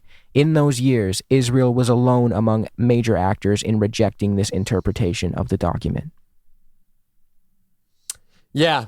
But the thing that kind of, and I think that this is probably something that we'll touch on, or we have touched on, the thing that annoys me about all of this, though, is like, yeah, they say that, but like the reality is no one does anything about it. You know, this is kind of like the funny thing of the two-state solution. They're like, yeah, we need a negotiated solution. And it's like, no, in the 1960s and 70s, you knew that Menachem Begin would come into power and would just build huge amounts of settlements. You knew Israel was illegally building settlements under the guise of building them defensively. If you'd wanted this, that is the point where you should have acted and said, right, no more settlements. And that could have maybe happened in the 90s as well, but I'm not so sure about this. But like, it's such a like, I don't know what the word I'm looking for is. It's such a contradictory, ridiculous position in the sense of like, look, all of our countries in the West want a two-state solution, but simultaneously they do nothing about Israel destroying that plausibility, illegally moving in huge amounts of settlers. And that's why I think it's just a farce. I don't think, and especially in the moment now, how are we talking about a two-state solution when settlements are ramping up, when the violence of the settlers aimed at driving Palestinians is ramping up? Yeah. I'm sorry, it's a very contradictory, difficult position for me to maintain. Of course. Another kind of thing worth pointing out about Security Council Resolution 242 is, even if the French translation of the document didn't exist, just going strictly off the English version of the resolution, it's absurd to treat it as though it means Israel can pick and choose which territory it gets to keep, all because the word "the" is missing before territories occupied in recent conflict. Yeah. There's an international lawyer, his name's John McHugo, and he presents some of the best arguments I've seen against the Israeli interpretation of the resolution. I have some of his quotes right in front of me. If I'm ever boring you, tell me, because I don't know, 242 is like, that's where I'm really, for some reason, I have like a special interest. Keep talking. I'm enjoying this hungover, being sweet, with the Canadian man whispering sweet nothings into my ears about Resolution 242. I'm liking it. I'm learning. The first thing he says, the first good point he makes is he goes, "The wording of the withdrawal phrase refers to a category of territories, namely those territories occupied in the recent conflict. It treats these territories as a unity. If a withdrawal takes place from some but not all of these territories, can it be said that the principle contained in the withdrawal phrase has been complied with in full? A partial withdrawal would surely only be partial compliance with the principle. The absence of the word all does not imply that the word some was intended." And he illustrates this by giving us a hypothetical. He goes, "Consider the following imaginary notice at the entrance of a dog park. Dogs may swim in ponds in the park. Does this notice apply to all dogs or only to some dogs? If the reader of the notice unleashes his dog so that it can have a swim, can the park keeper legitimately point to the notice and tell him that it does indeed apply to some dogs, but not to the dog the walker just let off the lead?"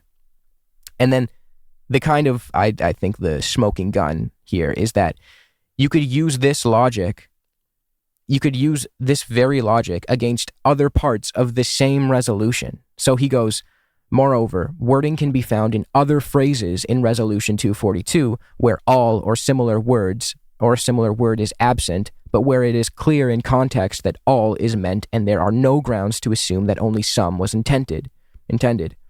Consider paragraph 2A, which confirms the necessity of guaranteeing freedom of navigation through international waterways in the area, not all international waterways in the area. There are a number of international waterways in the area, the Suez Canal, the Straits of Tehran, blah, blah, blah. So, with that in mind, could you imagine if Egypt just randomly decided, we're gonna shut down the Suez Canal, but that's because you didn't tell us we had to keep all waterways open. You said waterways open.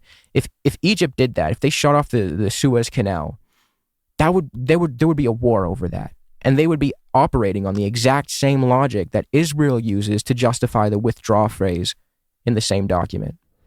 Yeah, I mean, like just all of this stuff, Israel is cooking up. Israel and its lawyers are cooking up just the most unhinged ways to defend the indefensible and to maintain a racist apartheid state where they get to just keep stealing as much land as possible from Palestinians. And if you don't see why, moving beyond this requires a lot more than just pretending that this is ever going to be negotiated out by just the right pro-lefty Israeli or whatever the hell, I don't know what to tell you at this point. Yeah. They ain't coming. Yeah. They ain't coming. This resolution the wording in it is so blatantly bad faith, and it's worth mentioning that the Vienna Convention on the Law of Treaties emphasizes that good faith interpretations of treaties are necessary, specifically Article 31. The basic gist is that when you interpret a treaty, you do it honestly and fairly using the normal meaning of words, looking at them in the context, and keeping in mind what the treaty is meant to achieve. The treaty in question, the Resolution 242, is meant to uphold respect for the territorial integrity of the region. So why would granting Israel special privileges to decide which territory's integrity it gets to respect? Why would that be? Why would that be contextually appropriate given the context of the treaty's stated goals? Yeah. It's ultimately it is just a means to avoid the two-state solution for Israel. That is like all this boils down to avoid, to push it away, to kick the can down the road. And I mean, the only reason that they've ever been able to do this is just because the Americans back them unequivocally, and because most people are stupid and the notion of a two-state for two people sounds pretty appealing, and they never think more and they never imagine like any different possibility. But I was reading Ian S. Lustig's work on this, and he had a great quote. The assumptions necessary to preserve the two-state slogan have blinded us to more likely scenarios. With a status but no role, what remains of the Palestinian Authority will disappear. Israel will face the stark challenge of controlling economic and political activity and all land and water resources from the Jordan River to the Mediterranean Sea. The stage will be set for ruthless oppression, mass mobilization, riots, brutality, terror, Jewish and Arab emigration, and rising tides of international condemnation of Israel. And faced with growing outrage, America will no longer be able to offer unconditional support to Israel. Once the illusion of a neat, palatable solution to the conflict disappears, Israeli leaders may then begin to see, as South Africa's white leaders saw in the late 1980s, that their behavior is producing isolation, emigration, and hopelessness. This was written in 2013, but I do think there is something that's slightly very interesting, that Israel's belligerency and kind of just inability to reconcile Zionism, even with this two-state solution where they give up 22% of the land and get 78%, the best deal any colonizer has ever got out of from any colonized group, for them to sign away the rights of the tens of the hundreds of thousands of Palestinians displaced during the Nakba, to accept the history of Israel as moral, just, and right and acceptable, when that is a state that has dispossessed and violated Palestinians. For them to accept that, and that not to be good enough for the Zionist project, proves to you how much of an illusion that all of this really is, because that's all it is. And I think that this kind of moves us off to I guess sort of the later negotiations, because there's one in between, but we spoke about it in our first episode about Camp David 1, which is just a bilateral agreement between Menachem Begin and Anwar Sadat. Anwar Sadat, yes. And it's not a good agreement. It's not at all. It is trying to make peace without the Palestinians. Mm-hmm. It is ridiculous. And yeah, we spoke about it previously. The only thing I would add to it is it's explicitly predicated on the principle of land for peace, which was born out of Security Council Resolution 242. It was split into two frameworks, the first of which, the framework for peace in the Middle East, dealt explicitly with the plight of the Palestinians, but Menachem Begin refused to allow the Palestinians to be present, specifically the PLO. But keep in mind, the PLO was the noted representative of the Palestinian people. Yeah, and the other thing about that is they were just bolstered to do that because Kissinger in the 70s decreed a policy of no negotiation with the PLO, that they would have no seat at the table. And yeah, it kind of built up to this situation in which the Palestinians weren't at it, and it didn't achieve really anything.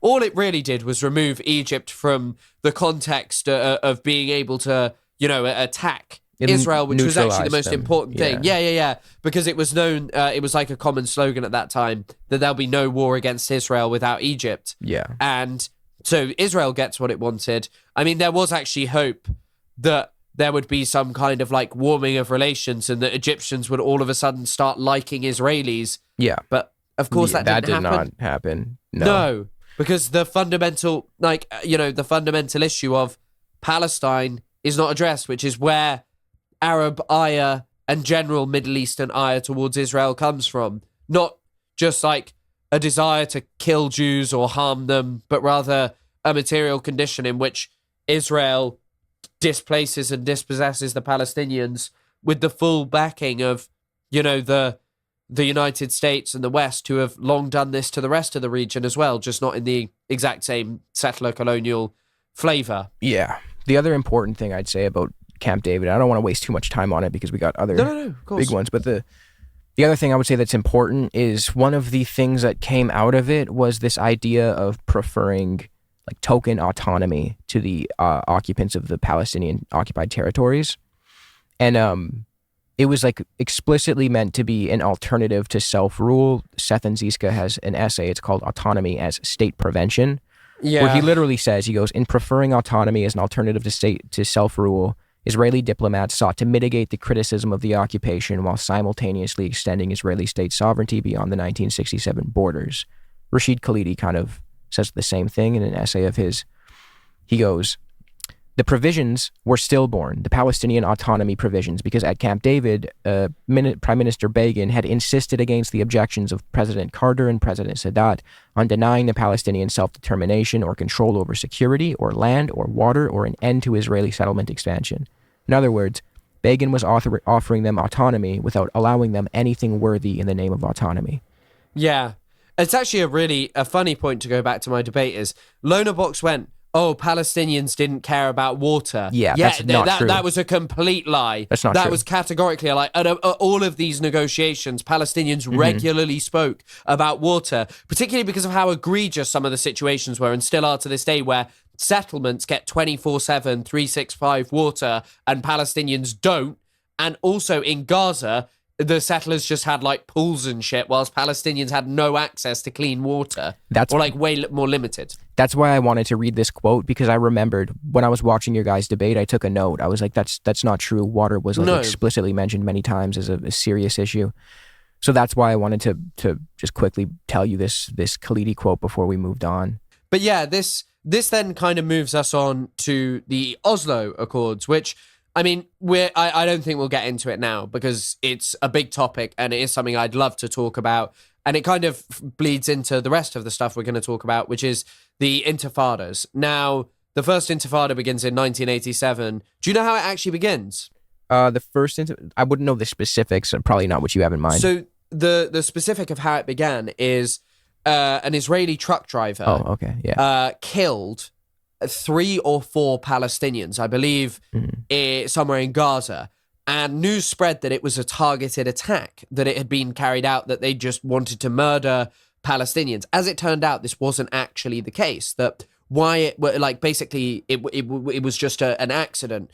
But it didn't really matter because the Intifada wasn't really about a specific killing or anything. The First Intifada was a kind of outburst of Palestinian non-violent, in fact, spectacularly non-violent resistance in the face of what the Israelis did to them. Like, undeniably, the discipline that the Palestinians had during that, the number of Israelis killed is very small during the First Intifada in comparison to the number of Palestinians who were brutalized, tortured, subjected to curfews, denied basic human rights, sexually abused. All of these things that we see today were going on then. I mean, Yitzhak Rabin, the guy who we're about to start talking about, the wonderful peace lover, decreed that Palestinians should have their bones broken for protesting. And one of my lecturers was actually heavily involved in the First Intifada.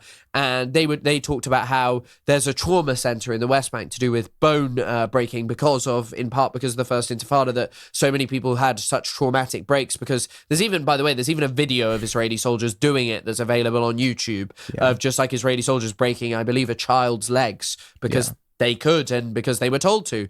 And yet it's a real moment that Israel actually cannot control. The First Intifada is popular. It is really difficult for Israel to crack down on and destroy, and it's a really big topic that I think each would require maybe even multiple episodes, and maybe one day we'll get to that. But either way, it kind of bleeds into, there's a couple of negotiations before. There's Madrid and Washington, which we won't talk about, although they're actually really interesting in the sense of at these negotiations, it's not the PLO there. The PLO's waning in legitimacy. And so what the Oslo Accords are secret negotiations instituted by a guy I believe called Rod Turger Larson, who once again is a friend of Jeffrey Epstein, or was a friend of New York financier and one of the brilliant minds of our time. Chomsky Jeffrey Epstein affiliate. Chomsky affiliate was, he was friends with the guy. And these are kind of secret negotiations that morph into one of the most significant moments in the two-state peace process, all of this stuff, that is cemented by a handshake of Yasser Arafat and Israeli wonderful liberal hero, brilliant guy, best guy ever, Yitzhak Rabin, on the White House lawn with Clinton stood behind them, I believe. The Declaration of Principles, 1993. Yes. The Oslo peace process, again, it was an agreement to work toward, it's basically like an agreement to work toward a peace deal, and it was predicated on Security Council Resolution 242's logic of land for peace. Now, by this point, Arafat, the leader of the PLO, he had actually already accepted Security Council Resolution 242 in 1988, and he reiterated his recognition of Israel in a letter to Yitzhak Rabin in 1993, shortly after the Oslo process kicked off. In the letter, Arafat can be seen accepting Israel's right to exist. He accepted 242, and he renounced violence while claiming he would crack down on factions that failed to give up armed resistance. Yet Rabin's letter to Arafat was so short, like you could look at it, it's like fucking this. And all he says is that the government of Israel would recognize the PLO as the representatives of the Palestinian people and would agree to negotiate with him. So, essentially, in summary, Arafat conceded to nearly everything the Israelis claimed to have wanted, while Rabin just said that the PLO would be recognized as a group that they would have negotiations with. So right off the bat, this is unequal footing. Part of the reason as to why Edward Said referred to Oslo as the Palestinian Versailles is because the Palestinians were negotiating from such a position of weakness. Yeah, especially the PLO. The PLO at that time their legitimacy had declined in part because of the Intifada, a new generation of leadership that had emerged that was not affiliated with them. Where were they? Were they in Tunis, I think? Tunisia? Yeah, in Tunis, is in the capital of Tunisia. I think Tunis. I think they were in Tunis. Were they there by then? Because that's where they went after Beirut. So yeah, probably they were in Tunis. They'd also, after the fall of the Soviet Union, Saddam Hussein had made overtures towards the Palestinian cause and started issuing stronger statements against America and Israel.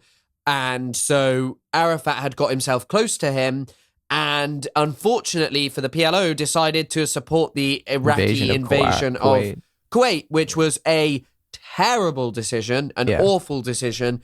But so there's a kind of a line that emerges that many people think that Arafat and the PLO elite wanted to bring themselves back to a position of prominence. And so what did they do? they moved into the Oslo Accords. And the Oslo Accords are a very interesting thing because, I mean, they're hundreds of pages long. They're filled with complex legal vocabulary that is very difficult to understand. But at their most basic importance, and I guess if I miss anything here, in my understanding, what makes them important is, of course, like this mutual recognition thing, but also the establishment of the Palestinian Authority. The Palestinian Authority being like a Palestinian quasi-government, kind of, where they would control Area A of the West Bank entirely, where they'd control military and civilian affairs. Which is only 18% of 18%. I was about to say 17, but thank you for correcting me. Area B of the West Bank, they would control civilian affairs, but not military affairs. And then Area C would be under full control of Israel, which I believe is the biggest swathe of the West Bank, right? Yeah. It's what, 60? I believe, actually, it's the largest, it's the lion's share. 60%. I did actually get it correct. There you go. Yeah. 60, because I Muscle think it's memory. I think the other one's I think Area B is about 22% of the West Bank. But yeah, this seemingly very significant moment doesn't really look like it amounts to much, but it is met with a lot of happiness in Palestine because people are serious and think, oh my God, we're, after the brutality of the Intifada, the oppression that we've received, we might finally be moving towards a state. But unfortunately, that is not what happens. Yitzhak Rabin addresses the Knesset in October of 1995 and talks about how it won't be the 67 border. It won't be the 1967 border. They're not going back to that, he says. And he also says that he wants Palestinians to have less than a state. And autonomy should have been something that I should have researched more. I'm sure you know it well. But Begin's concept of autonomy is basically pushed out here, where Palestinians get a small amount of control, and it doesn't work. It doesn't work for Palestinians.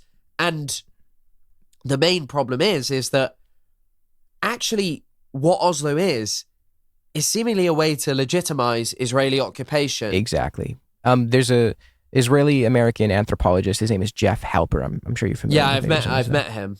No fucking way. Yeah. He came to Exeter to do a talk on my 24th birthday. So I went. That's amazing. Well, he has a great piece about Oslo, and he refers to it as the matrix of control. Basically, it's just Israel's way of subcontracting the occupation over to the PA, and by increasing the settlements, increasing the settler-only roads that carve up the West Bank into little isolated Bantustans. The West Bank itself is already a Bantustan. But by doing all of that and creating this matrix of control, as Halper puts it, it pretty much immobilizes the Palestinians and makes the occupation cheaper for Israel to control because they've created this again, matrix of control in there. Yeah. So this is an interesting statistic from one of Edward Said's pieces. Before Oslo, 110,000 Jews lived in illegal settlements in Gaza and the West Bank. That figure increased to 195,000 by 2000 and 150,000 in Arab East Jerusalem. Yeah. And a very famous journalist who's a bit of a moron. He's got Thomas Friedman. Yeah, he's got a piece where he talks about how Gaza could have been Dubai or Singapore or some shit. Yeah. He was a major proponent of Oslo, but he was unfortunately in Ramallah when the second Intifada kicked off. And he was just like, what is this? Israel controls everything. And he was shocked that there were settlements still being built. Israel, this major peaceful moment where the PLO has given Israel 78% of historic Palestine. This cannot be reiterated enough. And once again, I think it taps back into this point of trying to relitigate this as apparently someone who wants a two-state solution, who wants peace. They got 78% of the land, and Palestinians having 22%. Not only was that not good enough, they went to take more and more of that land. And then obviously the major thing is Rabin is killed. Rabin is killed by Yigal Amir, who is a far-right Israeli extremist, and he shoots Rabin. There are actually, by the way, there's quite a lot of conspiracy theories about whether he did it or not. There are Rabin truthers in Israel. Really? That they think that, I'm unfamiliar. There's like some inconsistencies involving gunpowder on his clothes and other things. But I think Amir killed him. One thing I want to say quickly, because I know a lot of liberal Zionists, they like to quote Shlomo Ben Ami. But he pretty much admitted that the Oslo was just like a way to get Israeli cheaper control over the West Bank. He has a quote in his book, Scars of War, Wounds of Peace, the one everybody likes to quote. And he goes, one of the meanings of Oslo was that the PLO was eventually Israel's collaborator in the task of stifling the Intifada and cutting short what was clearly an authentically democratic struggle for Palestinian independence. Yes, I mean, like, it genuinely, they could not control the Intifada. They could not, because it was peaceful, non-violent resistance, and the torture and all of this stuff were just ramping up and up and up, and it wasn't working. And unfortunately, Oslo ended it. Oslo silenced it, but also, obviously, the Intifada was troubled by the fact that it was, people were sacrificing a lot and they weren't really achieving what they were wanting, because Israel, whether it's peaceful or militant, Israel doesn't care. Israel doesn't care because that's not what they're interested in. Palestinians will always be treated as specters of terrorism, as violent extremists whose goal is to harm Jewish people for no reason, because that's easier than confronting that Israel is the party that's responsible for this. Edward Said also wrote that the Oslo would turn PLO and Arafat into Israel's enforcer. That's like a direct quote of his, and he was right. Yes, 100%. I mean, Andy Clarno, which I know you've read, but neoliberal apartheid is the best work probably on the day-to-day workings of the Oslo regime, where he actually kind of makes a very interesting, innovative comparison that in many ways apartheid hasn't ended in South Africa and neither has it ended in Palestine. His comparative study is post-94 in both. So it's definitely like a kind of shitty negotiation, but it's also, and like I think some people have now Zionist propagandists tried to dismiss it and relitigate it by claiming, well, it was just like an interim agreement, which is true. It was an interim agreement. But, when you get this historic moment, you think something might come out of it, that Israel might take time to reflect and change and really want to achieve something wonderful. It was an interim. Yeah, you're completely right. The thing I will add is, and Said mentions this as well in the same essay, the morning after, he says the accords were purposefully silent on how the interim phase was going to transition into Palestinian self-rule. So again, Oslo was just basically this agreement to have an agreement at the end of the interim phase, but they were not specific on how that interim phase would transition. Settlements doubled, just expanded at an insane rate throughout the entire process. The PLO was essentially, the PA was essentially transformed into Israel's enforcer, a collaborationist trained by Israeli forces and the CIA. So obviously, Palestinians are going to be incredibly upset by this. They are not fond of what is happening. Their quality of life is actually going downhill. It's becoming worse during the Oslo process due to all of the settlers, due to the PA turning into authoritarians on behalf of the oppressor. So it's not looking good. Yeah. And this kind of moves us then, these years kind of move us into the final status discussions, the amazing time when new Mr. Peaceman, Ehud Barak, associate once again of Jeff Epi, another Jeff Epi associate. Holy fuck, man. They're all over the place. Well, I mean, we've already spoken about Barak, but he is to be fair, he seems like number one Epi guy, apart from maybe Woody Allen and Noam fucking Chomsky. But I keep bringing that up because it is just wild. It's crazy. It's upsetting. I guess let's get into Camp David. Let's do it.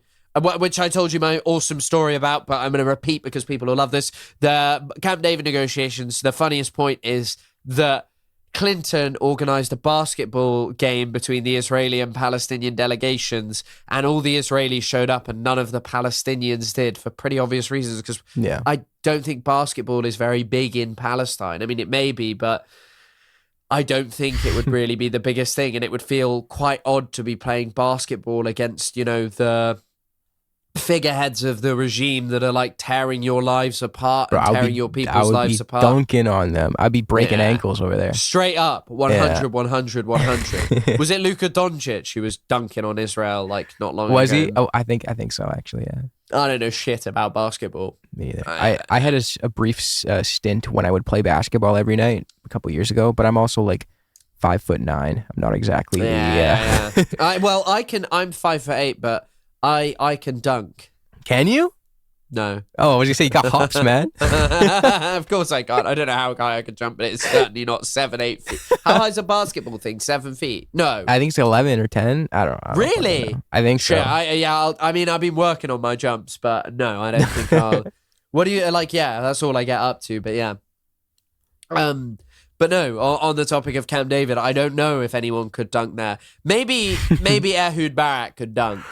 What? Maybe he looks like a small guy. What's he got small statured? Ehud Barak height. The blogs becoming prime minister. Becoming prime minister. The Times of Israel. The height of the matter. There's a discussion here about the heights of Israeli prime ministers. So Barak, no data. Oh my god! Wow.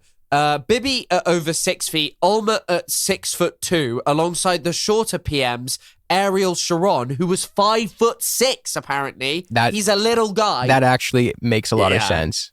And this article's quality. Ehud Barak, no data found, bro but is quite tiny. short. Bro is no data found, but quite short. So I don't know what the slant of this article is by Sam Laham Viltzig, but whatever it is, I'm excited. And I think probably, if we're talking about it, Benny Gantz might be able to dunk. He's 6'3", and Ehud Olmert is 6'2", so maybe Olmert could dunk. I'm researching. Okay. But yeah. He probably got good at basketball while he was in prison.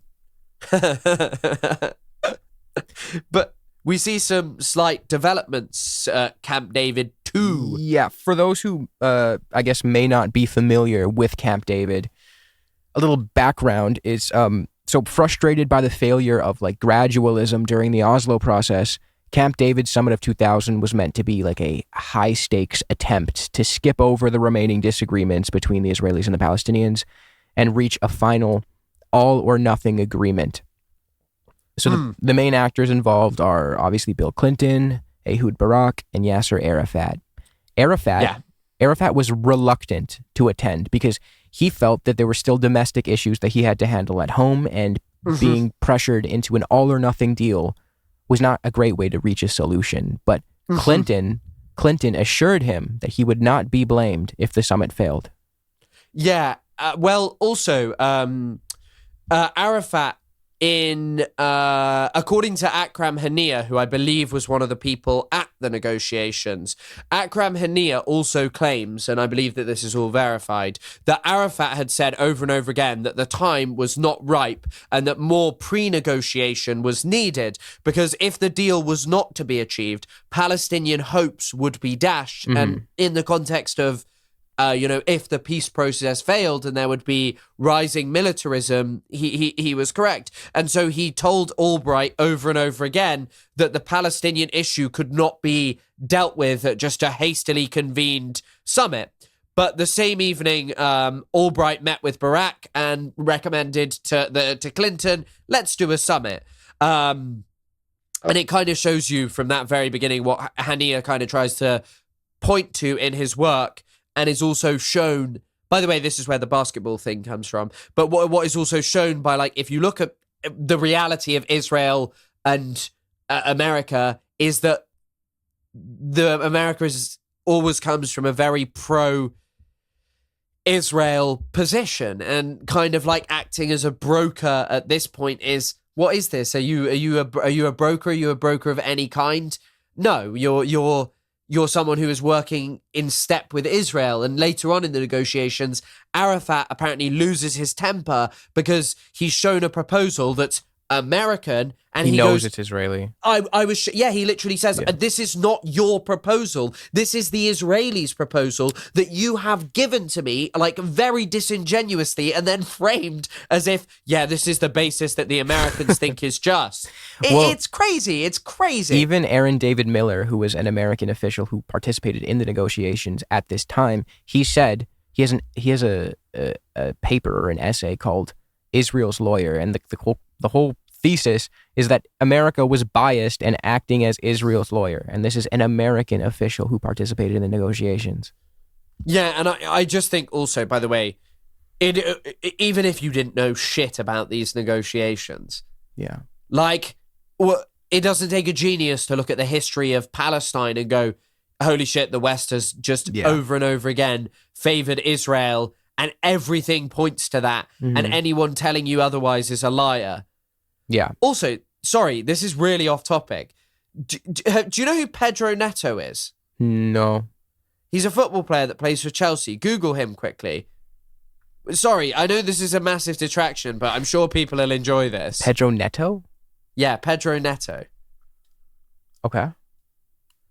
You kind of look like him, especially with your new moustache and a new moustache and goatee combo. He's a little bit more tanned than me, I will give him, but he seems like a pretty... I think you look kind of like him. I think with your new moustache and beard combo.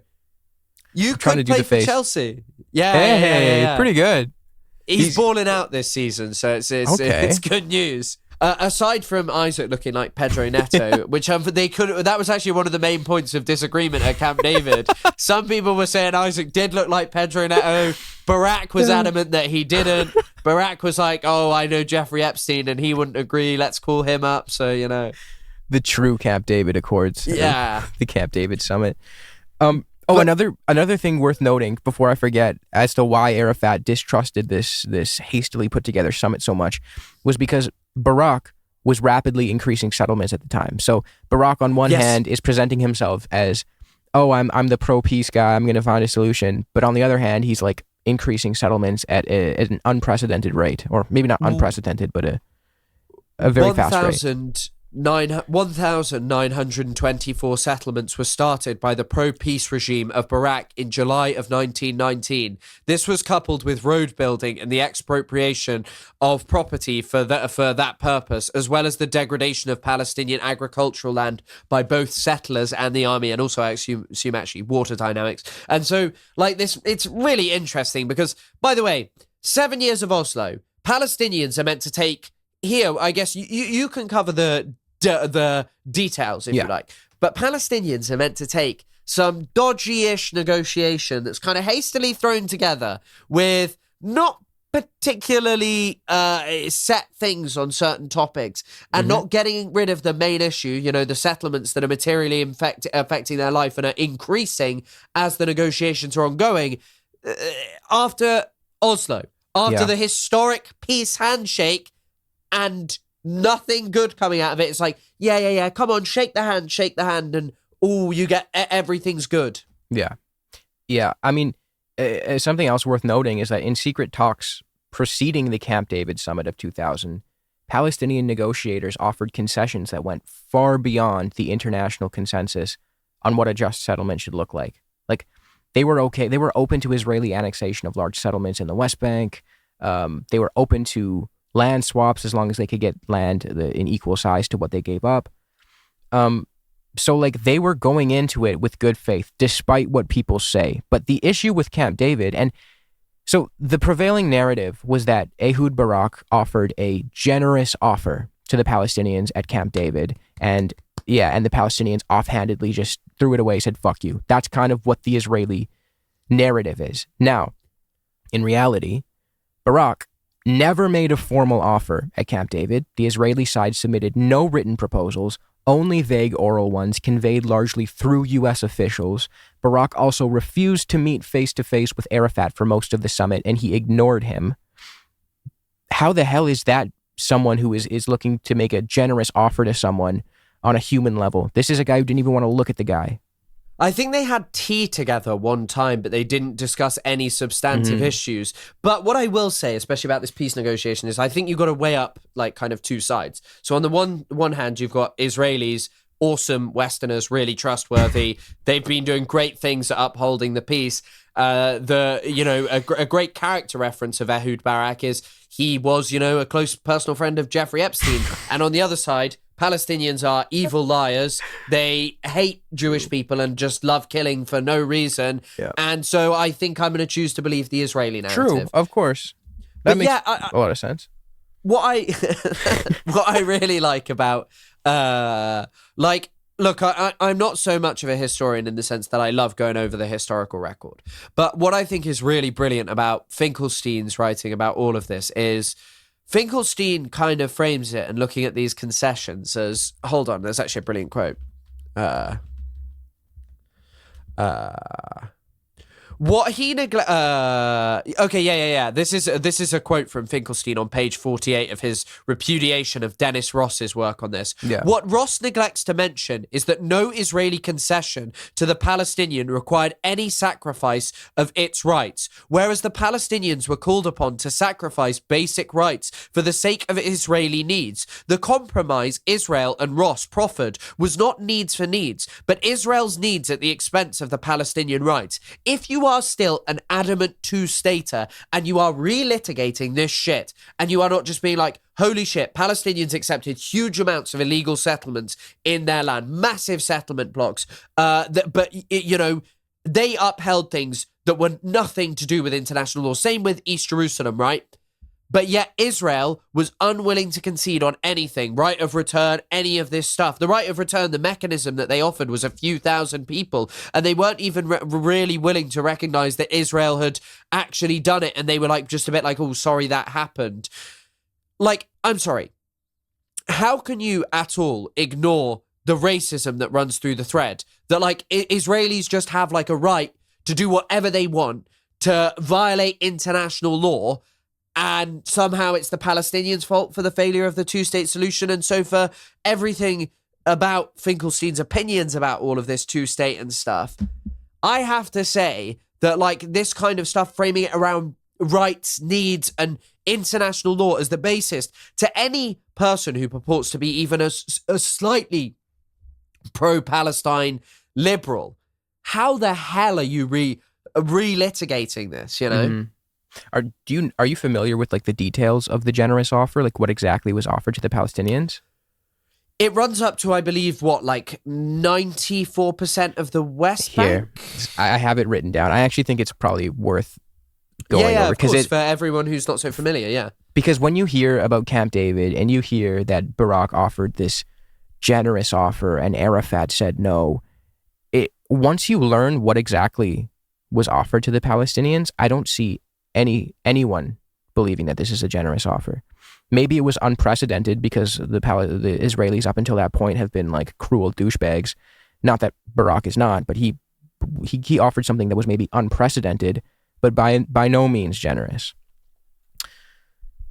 The plan proposed Israel's withdrawal from 91% of the West Bank, but Israel was working with a dishonest definition of the West Bank, not the internationally recognized one.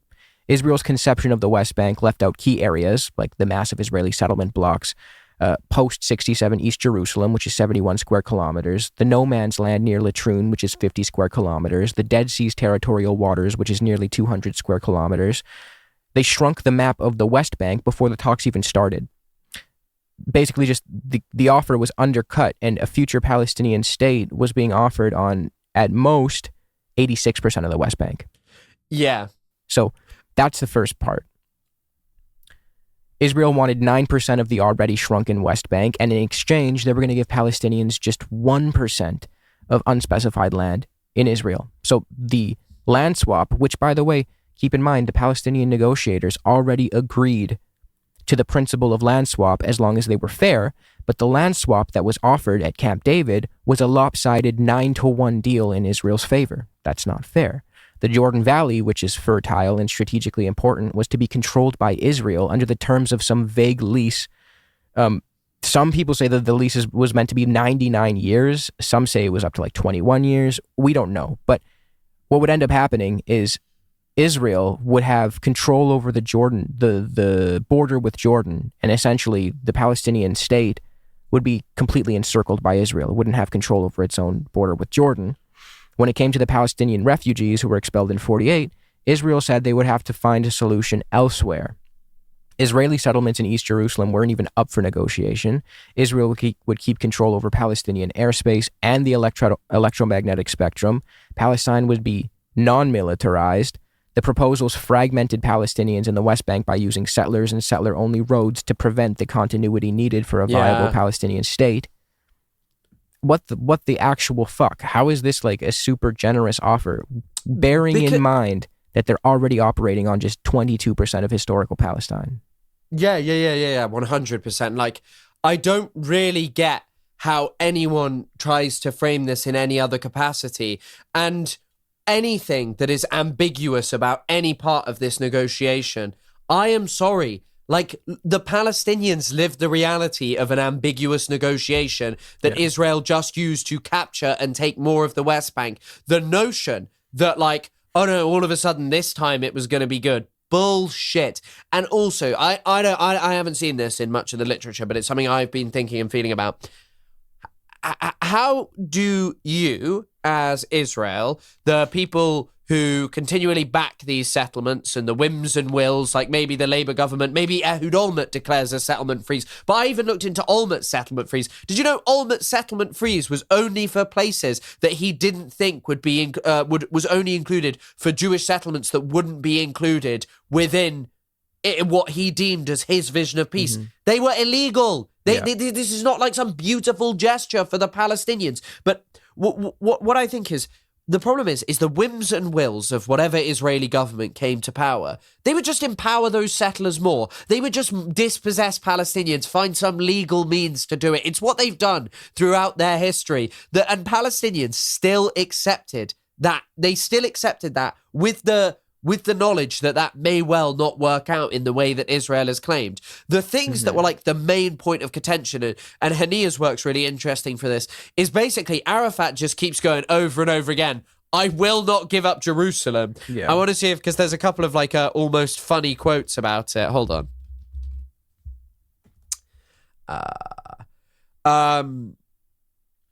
Here we go. So Arafat in the negotiation said, do not expect me to betray my people. I will not sell Jerusalem. I will not sell the Muslims, and I will not sell the Christians. He just refused to budge on Jerusalem. And the reason for this, and it ties into the Second Intifada as well, it's obviously called the Al-Aqsa Intifada, but the thing that's so important is Arafat was not willing to give up Jerusalem, and nor should he have to under international law. It's illegally occupied. Like, I don't think that any of these Zionists, like Shlomo Ben-Ami, all of these people who now swan around talking about, oh, they had these great offers and stuff. Arafat could not have accepted it. He was already seen as corrupt, illegitimate, and unacceptable. Imagine walking back without a hard guarantee of, okay, I have the control over the Haram al-Sharif. I have the full control over the neighborhoods in, our neighborhoods in East Jerusalem. They were willing to make concessions around that, even though under international law, they had every right to just go, no. Yeah. And I believe Shlomo Ben-Ami, there's the famous quote where he goes, oh, if I was Palestinian, I wouldn't have accepted it. And the reason he claims that is because he says now, he's like, well, and apparently this is within the book as well. I've not read the whole thing. I don't care for Shlomo Ben-Ami. Anyway, he says within his book, well, actually what I meant is the Palestinians realized that they could keep on asking for more and more, and us wonderful Israelis would have given it. And it's like, motherfucker, they gave you and your dogs 78%. Yeah. You can tell I'm hungover. No, they gave you 78%. Yeah. And you didn't accept it. This is why narrative matters so much more than fact. Narrative around this of being like colonized, colonizer, 22% accepted. Israelis could have had 78%. And that's not good enough for them. When they are recent arrivant settlers, and the Palestinians accepted everything. The PA still to this day, like, it's the thing Loaderbox couldn't answer as well. like the PA is an example of a demilitarized government that begs for international aid. It doesn't work for Palestinians. No. They spend their time arresting Palestinians. They're not like this militarized group that they once were who, you know, are going to launch the third intifada against Israel. Bullshit. Yeah. They are a fully benevolent collaborationist regime with the Israeli apartheid. Yeah. And then, you know, like, and so when I hear people trying to relitigate these fucking things, it's like, it's insane. It's insane. There was another thing that pertaining to the Haram al-Sharif, when it comes to Arafat, you got to keep in mind, when it comes to things pertaining to those holy sites, he felt as though he couldn't make these big decisions for the entirety of the Muslim people. There are Muslim nations that are outside of Palestine. Like it's a holy site for Islam in general. And he felt as though he couldn't make that decision on their behalf. Like that's something worth bearing in mind. Yeah. He also, by the way, in a lot of the negotiations with Clinton always would go, I can't make decisions for the Christian quarters. Yeah. I can't. And if you look at the recent treatment of Christians in Jerusalem by Israeli settlers, it ain't good. Horrible. The Armenian Christians, they've been dispossessed. And by the way, throughout Arafat's life, this is actually something that he'd regularly love to talk about. He was like, his argument was, we Palestinians would have accepted Jewish people as Holocaust survivors and refugees because in Palestine, we did that with the Armenians. Mm-hmm. Yeah. And like Assyrians. I was going to say Circassians, but it's Assyrians. Assyrians, right, as well. Yeah. I mean, again, like in your debate, there was contention over whether or not the first Jewish immigrants or settlers, I guess, were accepted or not. But there is plenty of evidence that some attitudes towards them were accepting and some weren't. But things changed once, obviously, the true intentions of the Zionist project became clear. Once it became clear that they were exclusionary, they were subjugating the locals, the Balfour Declaration reduced all non-Jews to literally just non-Jews of Palestine. What do you expect? Also, there was something in there where I really showed up like the difference between learning to debate on the internet and actually caring about academia and wanting to research and learn. And maybe there is some desire within Lonerbox to do that. But when he was like, oh, you know, some of these things were just over minor disagreements, I remembered reading this in Discipline and Punish by Foucault, which I've never finished because I don't really know. I read it when I was in Italy and I was doing other things. But yeah, in Discipline and Punish, he talks about like how the transition and the enshrinement of private property led to a huge amounts of like new criminals and violence within French society because of all of these changes to the fundamentals of societies. What they were doing, like altering the fundamentals of, you know, these Palestinian society where you could graze and go to communal areas and stuff, and just altering that because, I don't know, there's some Zionist guy from Europe bought it up and took it away from you. Yeah. That's not just some minor thing to just like kind of gloss over that might annoy someone or cause like a dispute. Like human beings end up fucking shooting random other human beings regularly over a dispute over a car, you know, like and minor things that inflame these sort of debates. And when you add in this element of the threat of your land and culture and society being taken away fully by a foreign colonial project coming in, when I say culture, I mean more history and such. But anyway, you know that kind of stuff happening. It's not really surprising the way Palestinians interacted, and also the relations between Palestinians and Jewish settlers and stuff. It's complex and there's different writings, but they did undeniably exploit Arab hospitality to do the Nakba through the of course. Through the village files, I think they're called, that they like went in and they were like, they got plans of villages because it's Arab custom. I mean, anyone who has met an Arab knows that they are pretty damn hospitable people. Like the Saudis I knew, they would never ever let you pay for anything. They genuinely like smack your hand down if you tried to pay for, you know, a cab or anything, food. They wouldn't allow it. The Zionist settlers, they were very avid diary keepers. And some of the earliest diaries written where they would be disrespectful or complaining about the Arabs was while they were still in under their hospitality, while they were being like, while they were with the Arabs. They would write these like diary entries behind their back complaining about them. I mean, yeah, I think it's not really surprising. Yeah. It's like, have you ever read? So I saw someone speak about this once on TikTok, but it's in The Making of the Other by Tsvetan Todrova. He talks about how some early settlers in the Americas went over and they were like, oh, the natives are amazing. You can go in and you can take anything you want from them. Like, they just offer it to you. And then one of their next entries is like, the native is a thief. They have come into my home and they have taken something that they thought was free. We shall cut off their ears, or something to that effect. Except they were probably Spanish at this time. But yeah, the kind of notion that, you know, that it's the native who's the monster in a context where the native is being dispossessed is a funky one. And it certainly reminds me of some other great historical moments, such as the colonization of the Americas. Yeah, exactly. But shall we kind of finish up with the final two? Clinton? Let's get back to... So just finishing up on Camp David, obviously everything I just said, it was an unfair offer.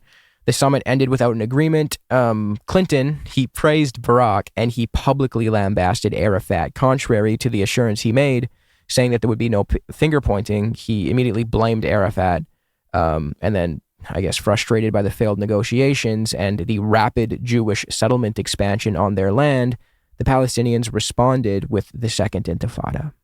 Do you think they ever talked about Epstein? Like, I'm not even making a joke here. Like, because Barack... Clinton and Barack, probably. Well, Clinton and Barack were like both... Like, Epstein was like very tight with Clinton, it looks, at certain points, and kind of moved away from him. But early on, I mean, Barack was like his BFF till the end. Well, Steve Bannon probably usurped him, but Epstein claimed that he was running the 2019 election campaign of Ehud Barak. So, like, I don't know. Maybe genuinely, this is not even being silly. Maybe they actually did, where they were like, oh, you seen Jeff lately? Y'all seen Jeff lately, Mr. Barack? Honestly, Hillary won't like that. I don't see why they wouldn't have. Like, they're both boys with the guys, like a mutual friend of theirs. Yeah, I think that there's a lot of feasibility that maybe that happened. And I think we should retcon that in, that Arafat was lambasted because he was like, oh, this Jeffrey Epstein guy seems like a bit dodgy. And Clinton and Barack were like, what? What did you say about my guy? My guy, that's Jeff? Nah. The true reason the peace process failed is because Arafat was skeptical about their relationship to Epstein. Well, he was an Epstein truther, and he believed Epstein was like a shape-shifting lizard procuring adrenochrome for Bill Clinton.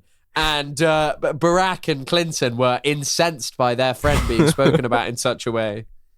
But of course, Arafat was right. He was. So yeah, I guess we can just get right into the Clinton parameters then. Why not? So the first Clinton parameter was all negotiations, Epstein must be respected.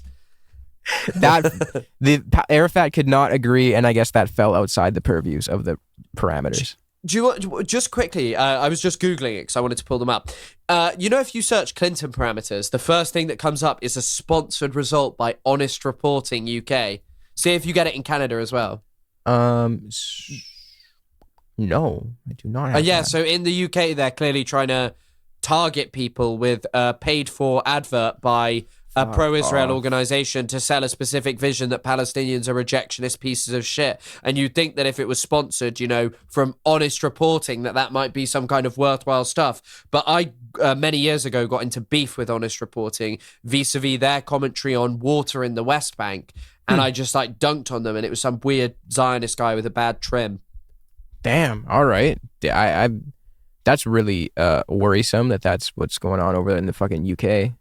Well, there's a lot of bad things going on over here, but what's the what you tell me all about the damn Clinton parameters.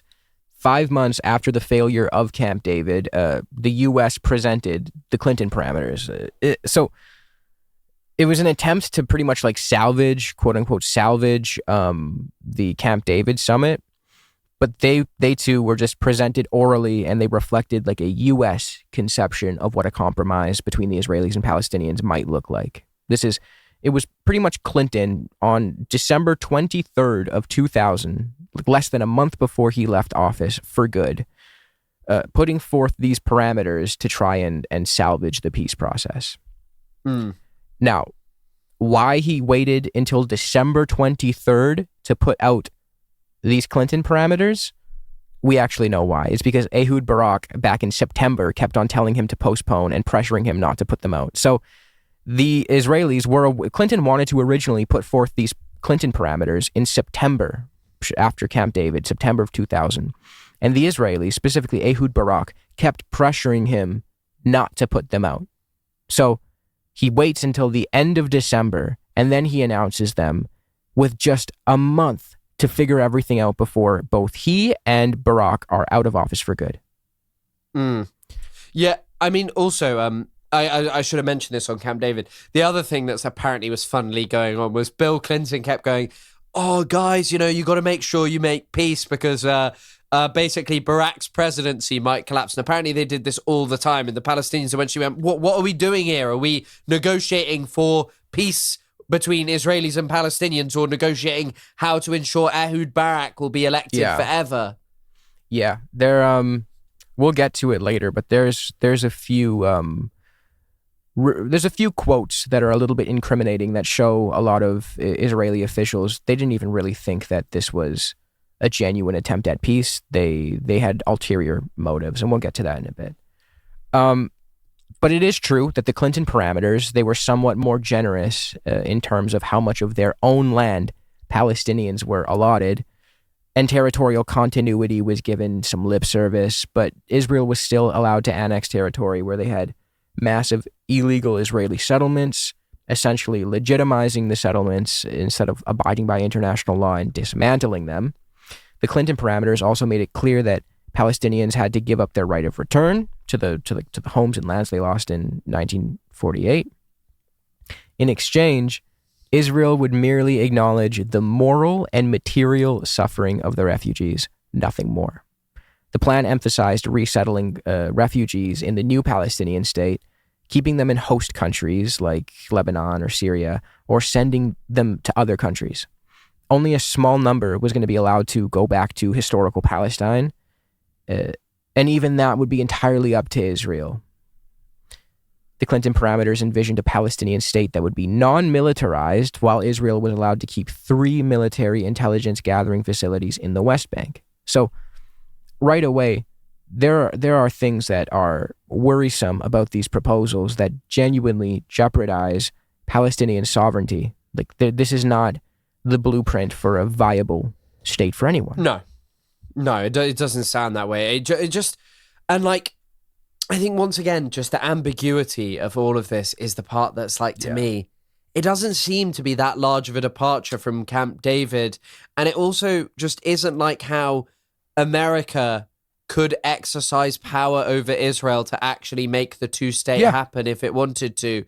Like, surely, like, a basic premise to, like, show America could just force Israel to stop settlement. Mm-hmm. Like, it just could. To just stop blanket all settlement and to say, right, for a basic beginning of negotiations, and the amount of good faith that would probably show the Palestinians would be huge. Exactly. But then it never happens. It never happens. Not a serious, full, stoppage. And then also, in my understanding, it's framed that Arafat rejected the Clinton parameters, right? That's what I was going to get into. The framing is that the Israelis accepted and Arafat just offhandedly outright rejected it and didn't offer anything, and he wasn't cooperating. This is kind of just like the mythology that arose from this period. But in reality, on December 28th, so 5 days after Clinton orally proposed these, the Israelis accepted to go through with the Clinton parameters with reservations of their own. And Arafat was very clear about the issues from the jump. He actually wrote a letter to Clinton with exactly the issues he had and where he needed more clarification from him. So he did not reject it. That's just untrue. A transcript of the letter that he sent Clinton on the 28th of December 2000 can actually be found in Charles Enderlin's book, Shattered Dreams. I think it might be worth reading this. It's not too long, really, but I think it's worth. If you want, I can give it a go. Yeah, I've got it in front of me, but you go. Okay, tight. Read to me, whisper sweet nothings to me.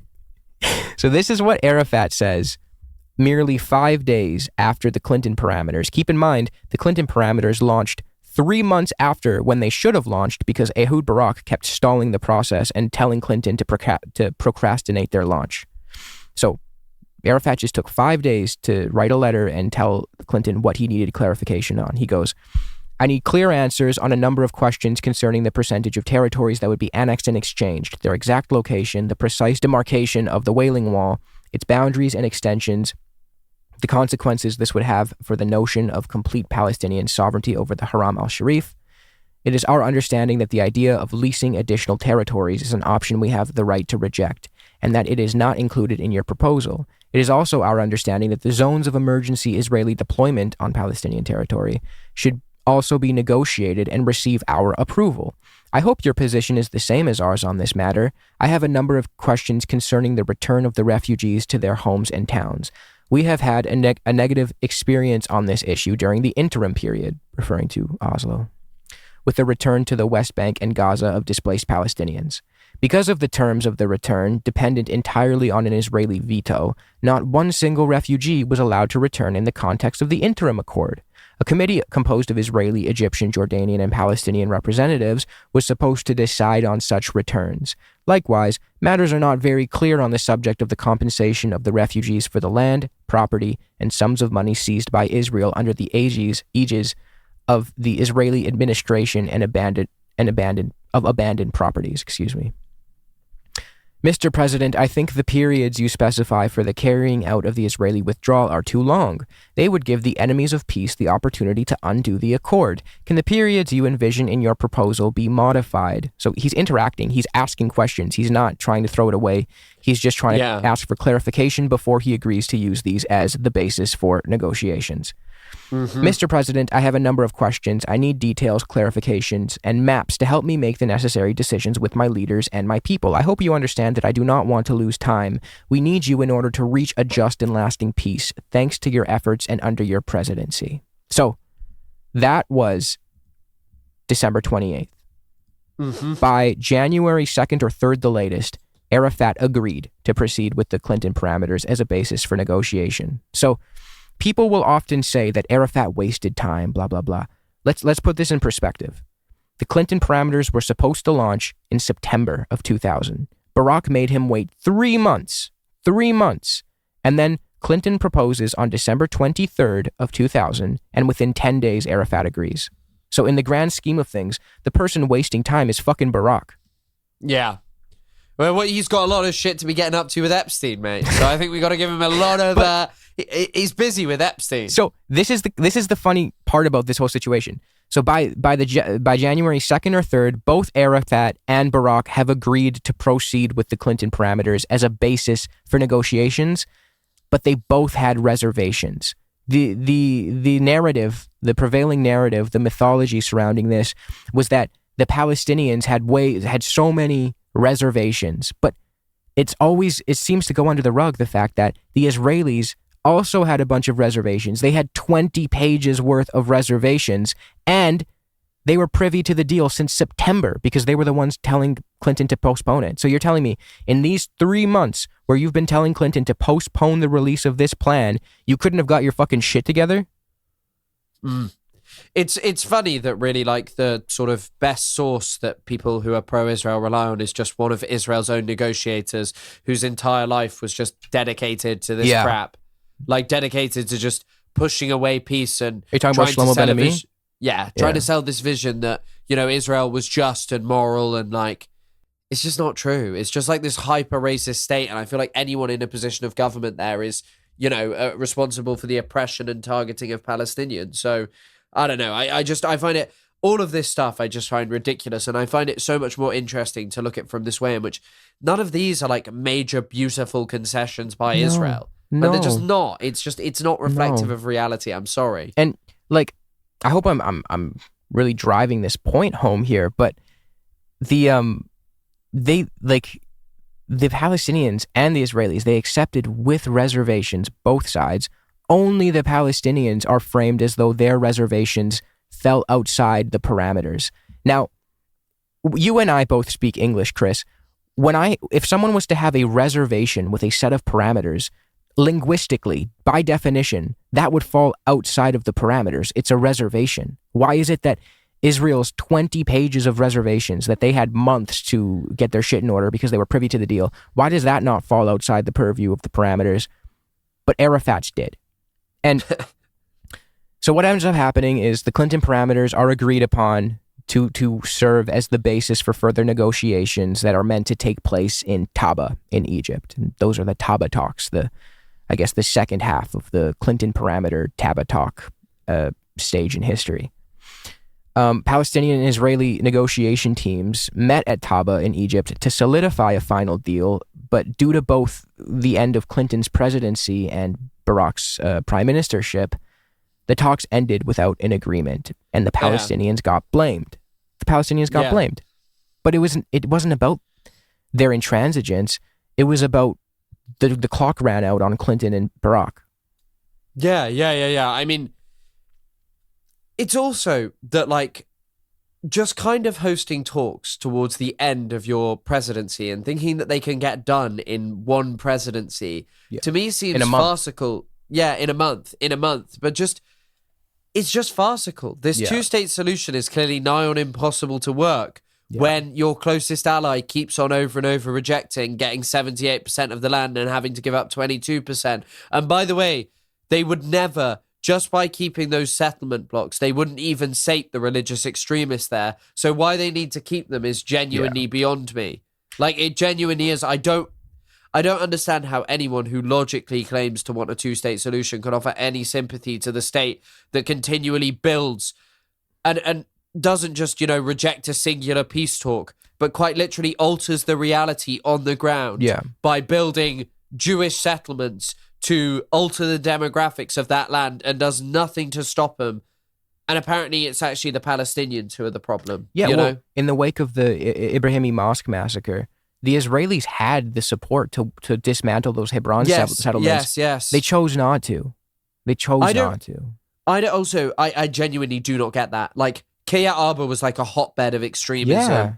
Yeah. It was also a threat to the Likud government. Likud would probably be more likely to do it, to be honest, because they were like, oh no, we got to do away with Kahana's followers. Yeah, it made sense for them to dismantle those settlements. They chose not to. They had the goodwill of the public to do so. They chose not to. But back to Taba really quick, I want to wrap this up. There is so much evidence to suggest that the Israelis were not serious about the Clinton parameters in the Taba talks. There's in Enderlin's book, Shattered Dreams, I mentioned it earlier, he actually recounts an over-the-phone call screaming match between Ehud Barak and Bill Clinton on January 1st of 2001, where Clinton is telling Barak how Arafat is cooperating with the parameters and he wants to conclude an accord before his presidency is over, and Barak is yelling back at Clinton and saying, and I have the quote, Arafat wants to extort an internationalization of the conflict and new concessions from the two of us. I have to tell my public the truth. I have no intention of it concluding an accord before the elections. So on January 1st, 2001, just a few days after Clinton proposed his plan, Barak said he had no intentions to go along with it.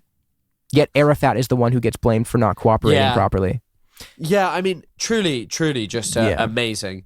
Just truly amazing, looking at the entire history and context of this all and choosing to frame Palestinians as rejectionists in the big old year of 2025.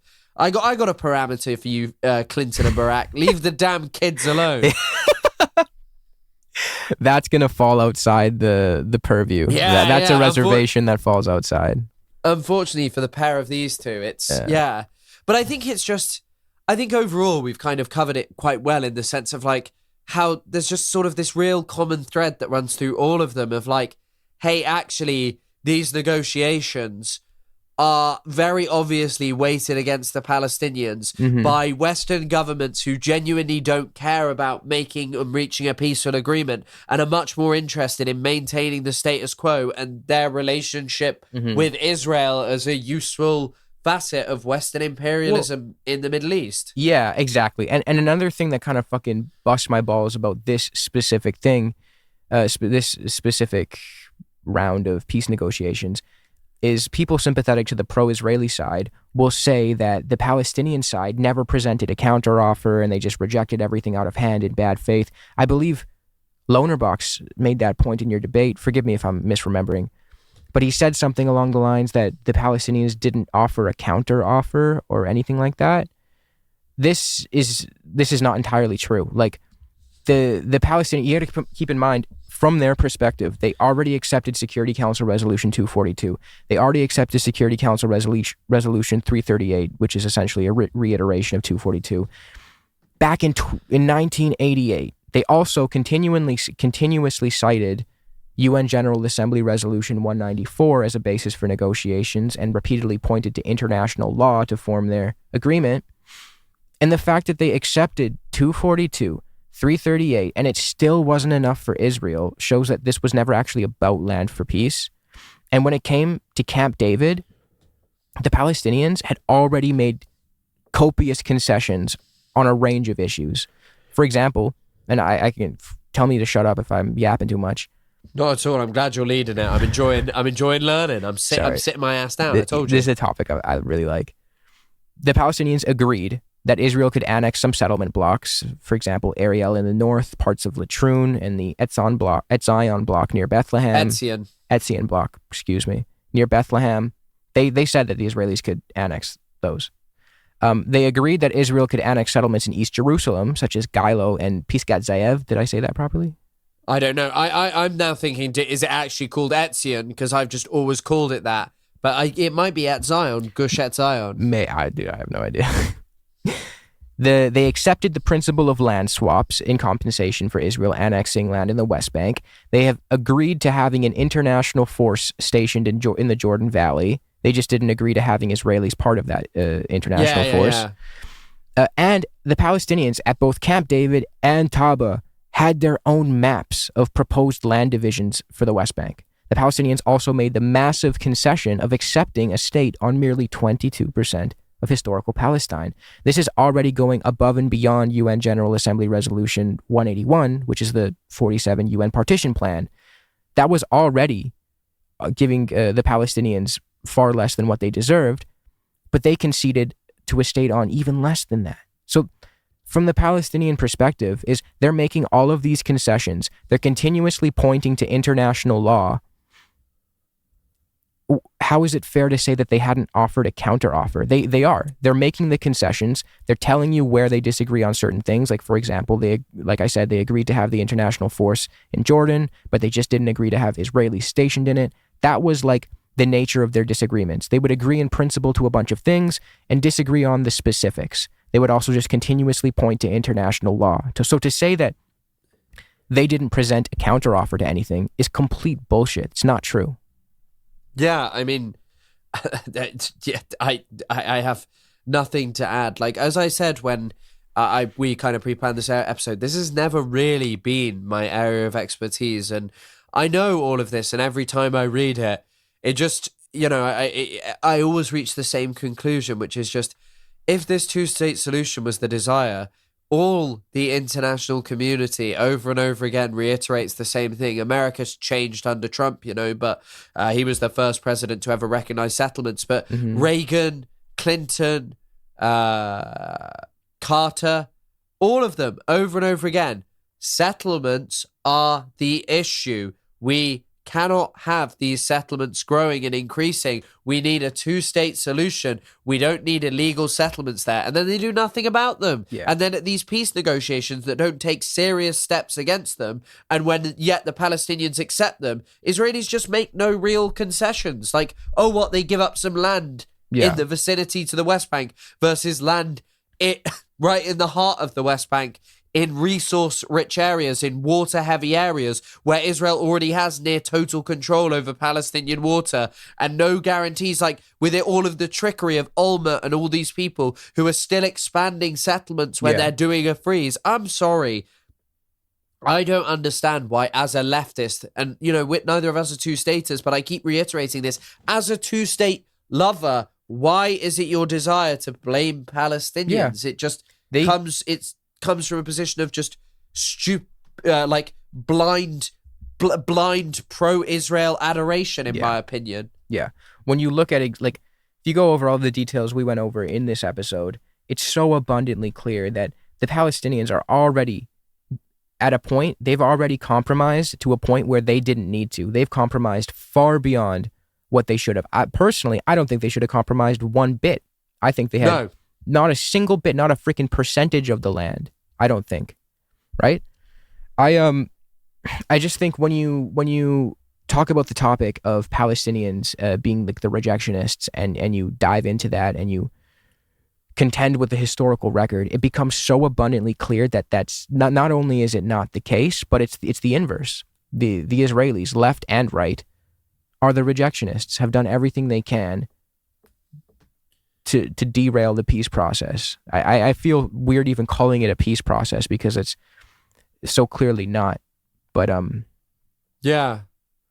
I guess this is probably a good point to finish it. We covered a hell of a lot of negotiations. I mean, obviously there's more. There's Olmert's map, but that's a load of rubbish as well. Yeah. There's Olmert's map, and then there's all of the negotiations along some new EU, some new American thing. Abraham Accords and stuff. Yeah. I mean, the Abraham Accords we spoke about in the first one, but they are like the stupidest thing in the world. They're only framed by like people who are like, look, Arabs can make peace with Israel. It's like, yes, bloodthirsty dictatorial regimes who are interested in oppressing their own population, not allowing protest anyway, are more and more happy to do this. They have like, you know, they lack legitimacy, but they don't care about it. Yeah, so thank you guys for watching No Politic here, and thank you for all of you who've stayed for this long into what is probably a 2.5 hour, another 2.5 bumper episode. It was close to 3.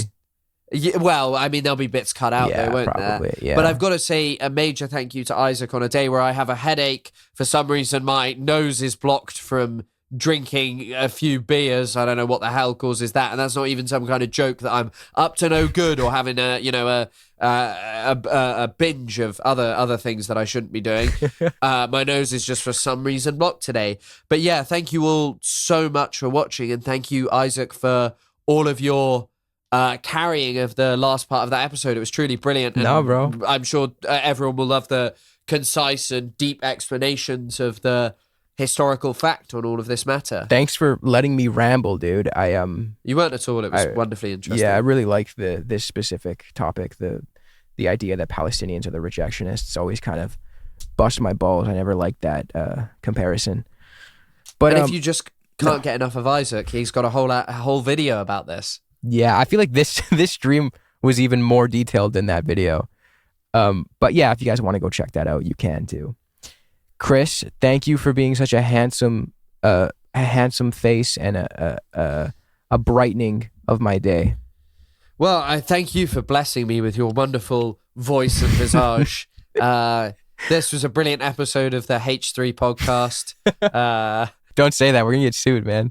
No, it was not an hour. That we are not affiliated in any way with Ethan Klein or the H3 podcast. We are not. We are just two young gents. Yeah. But yeah, thank you guys for watching as always, and we'll see you all very soon.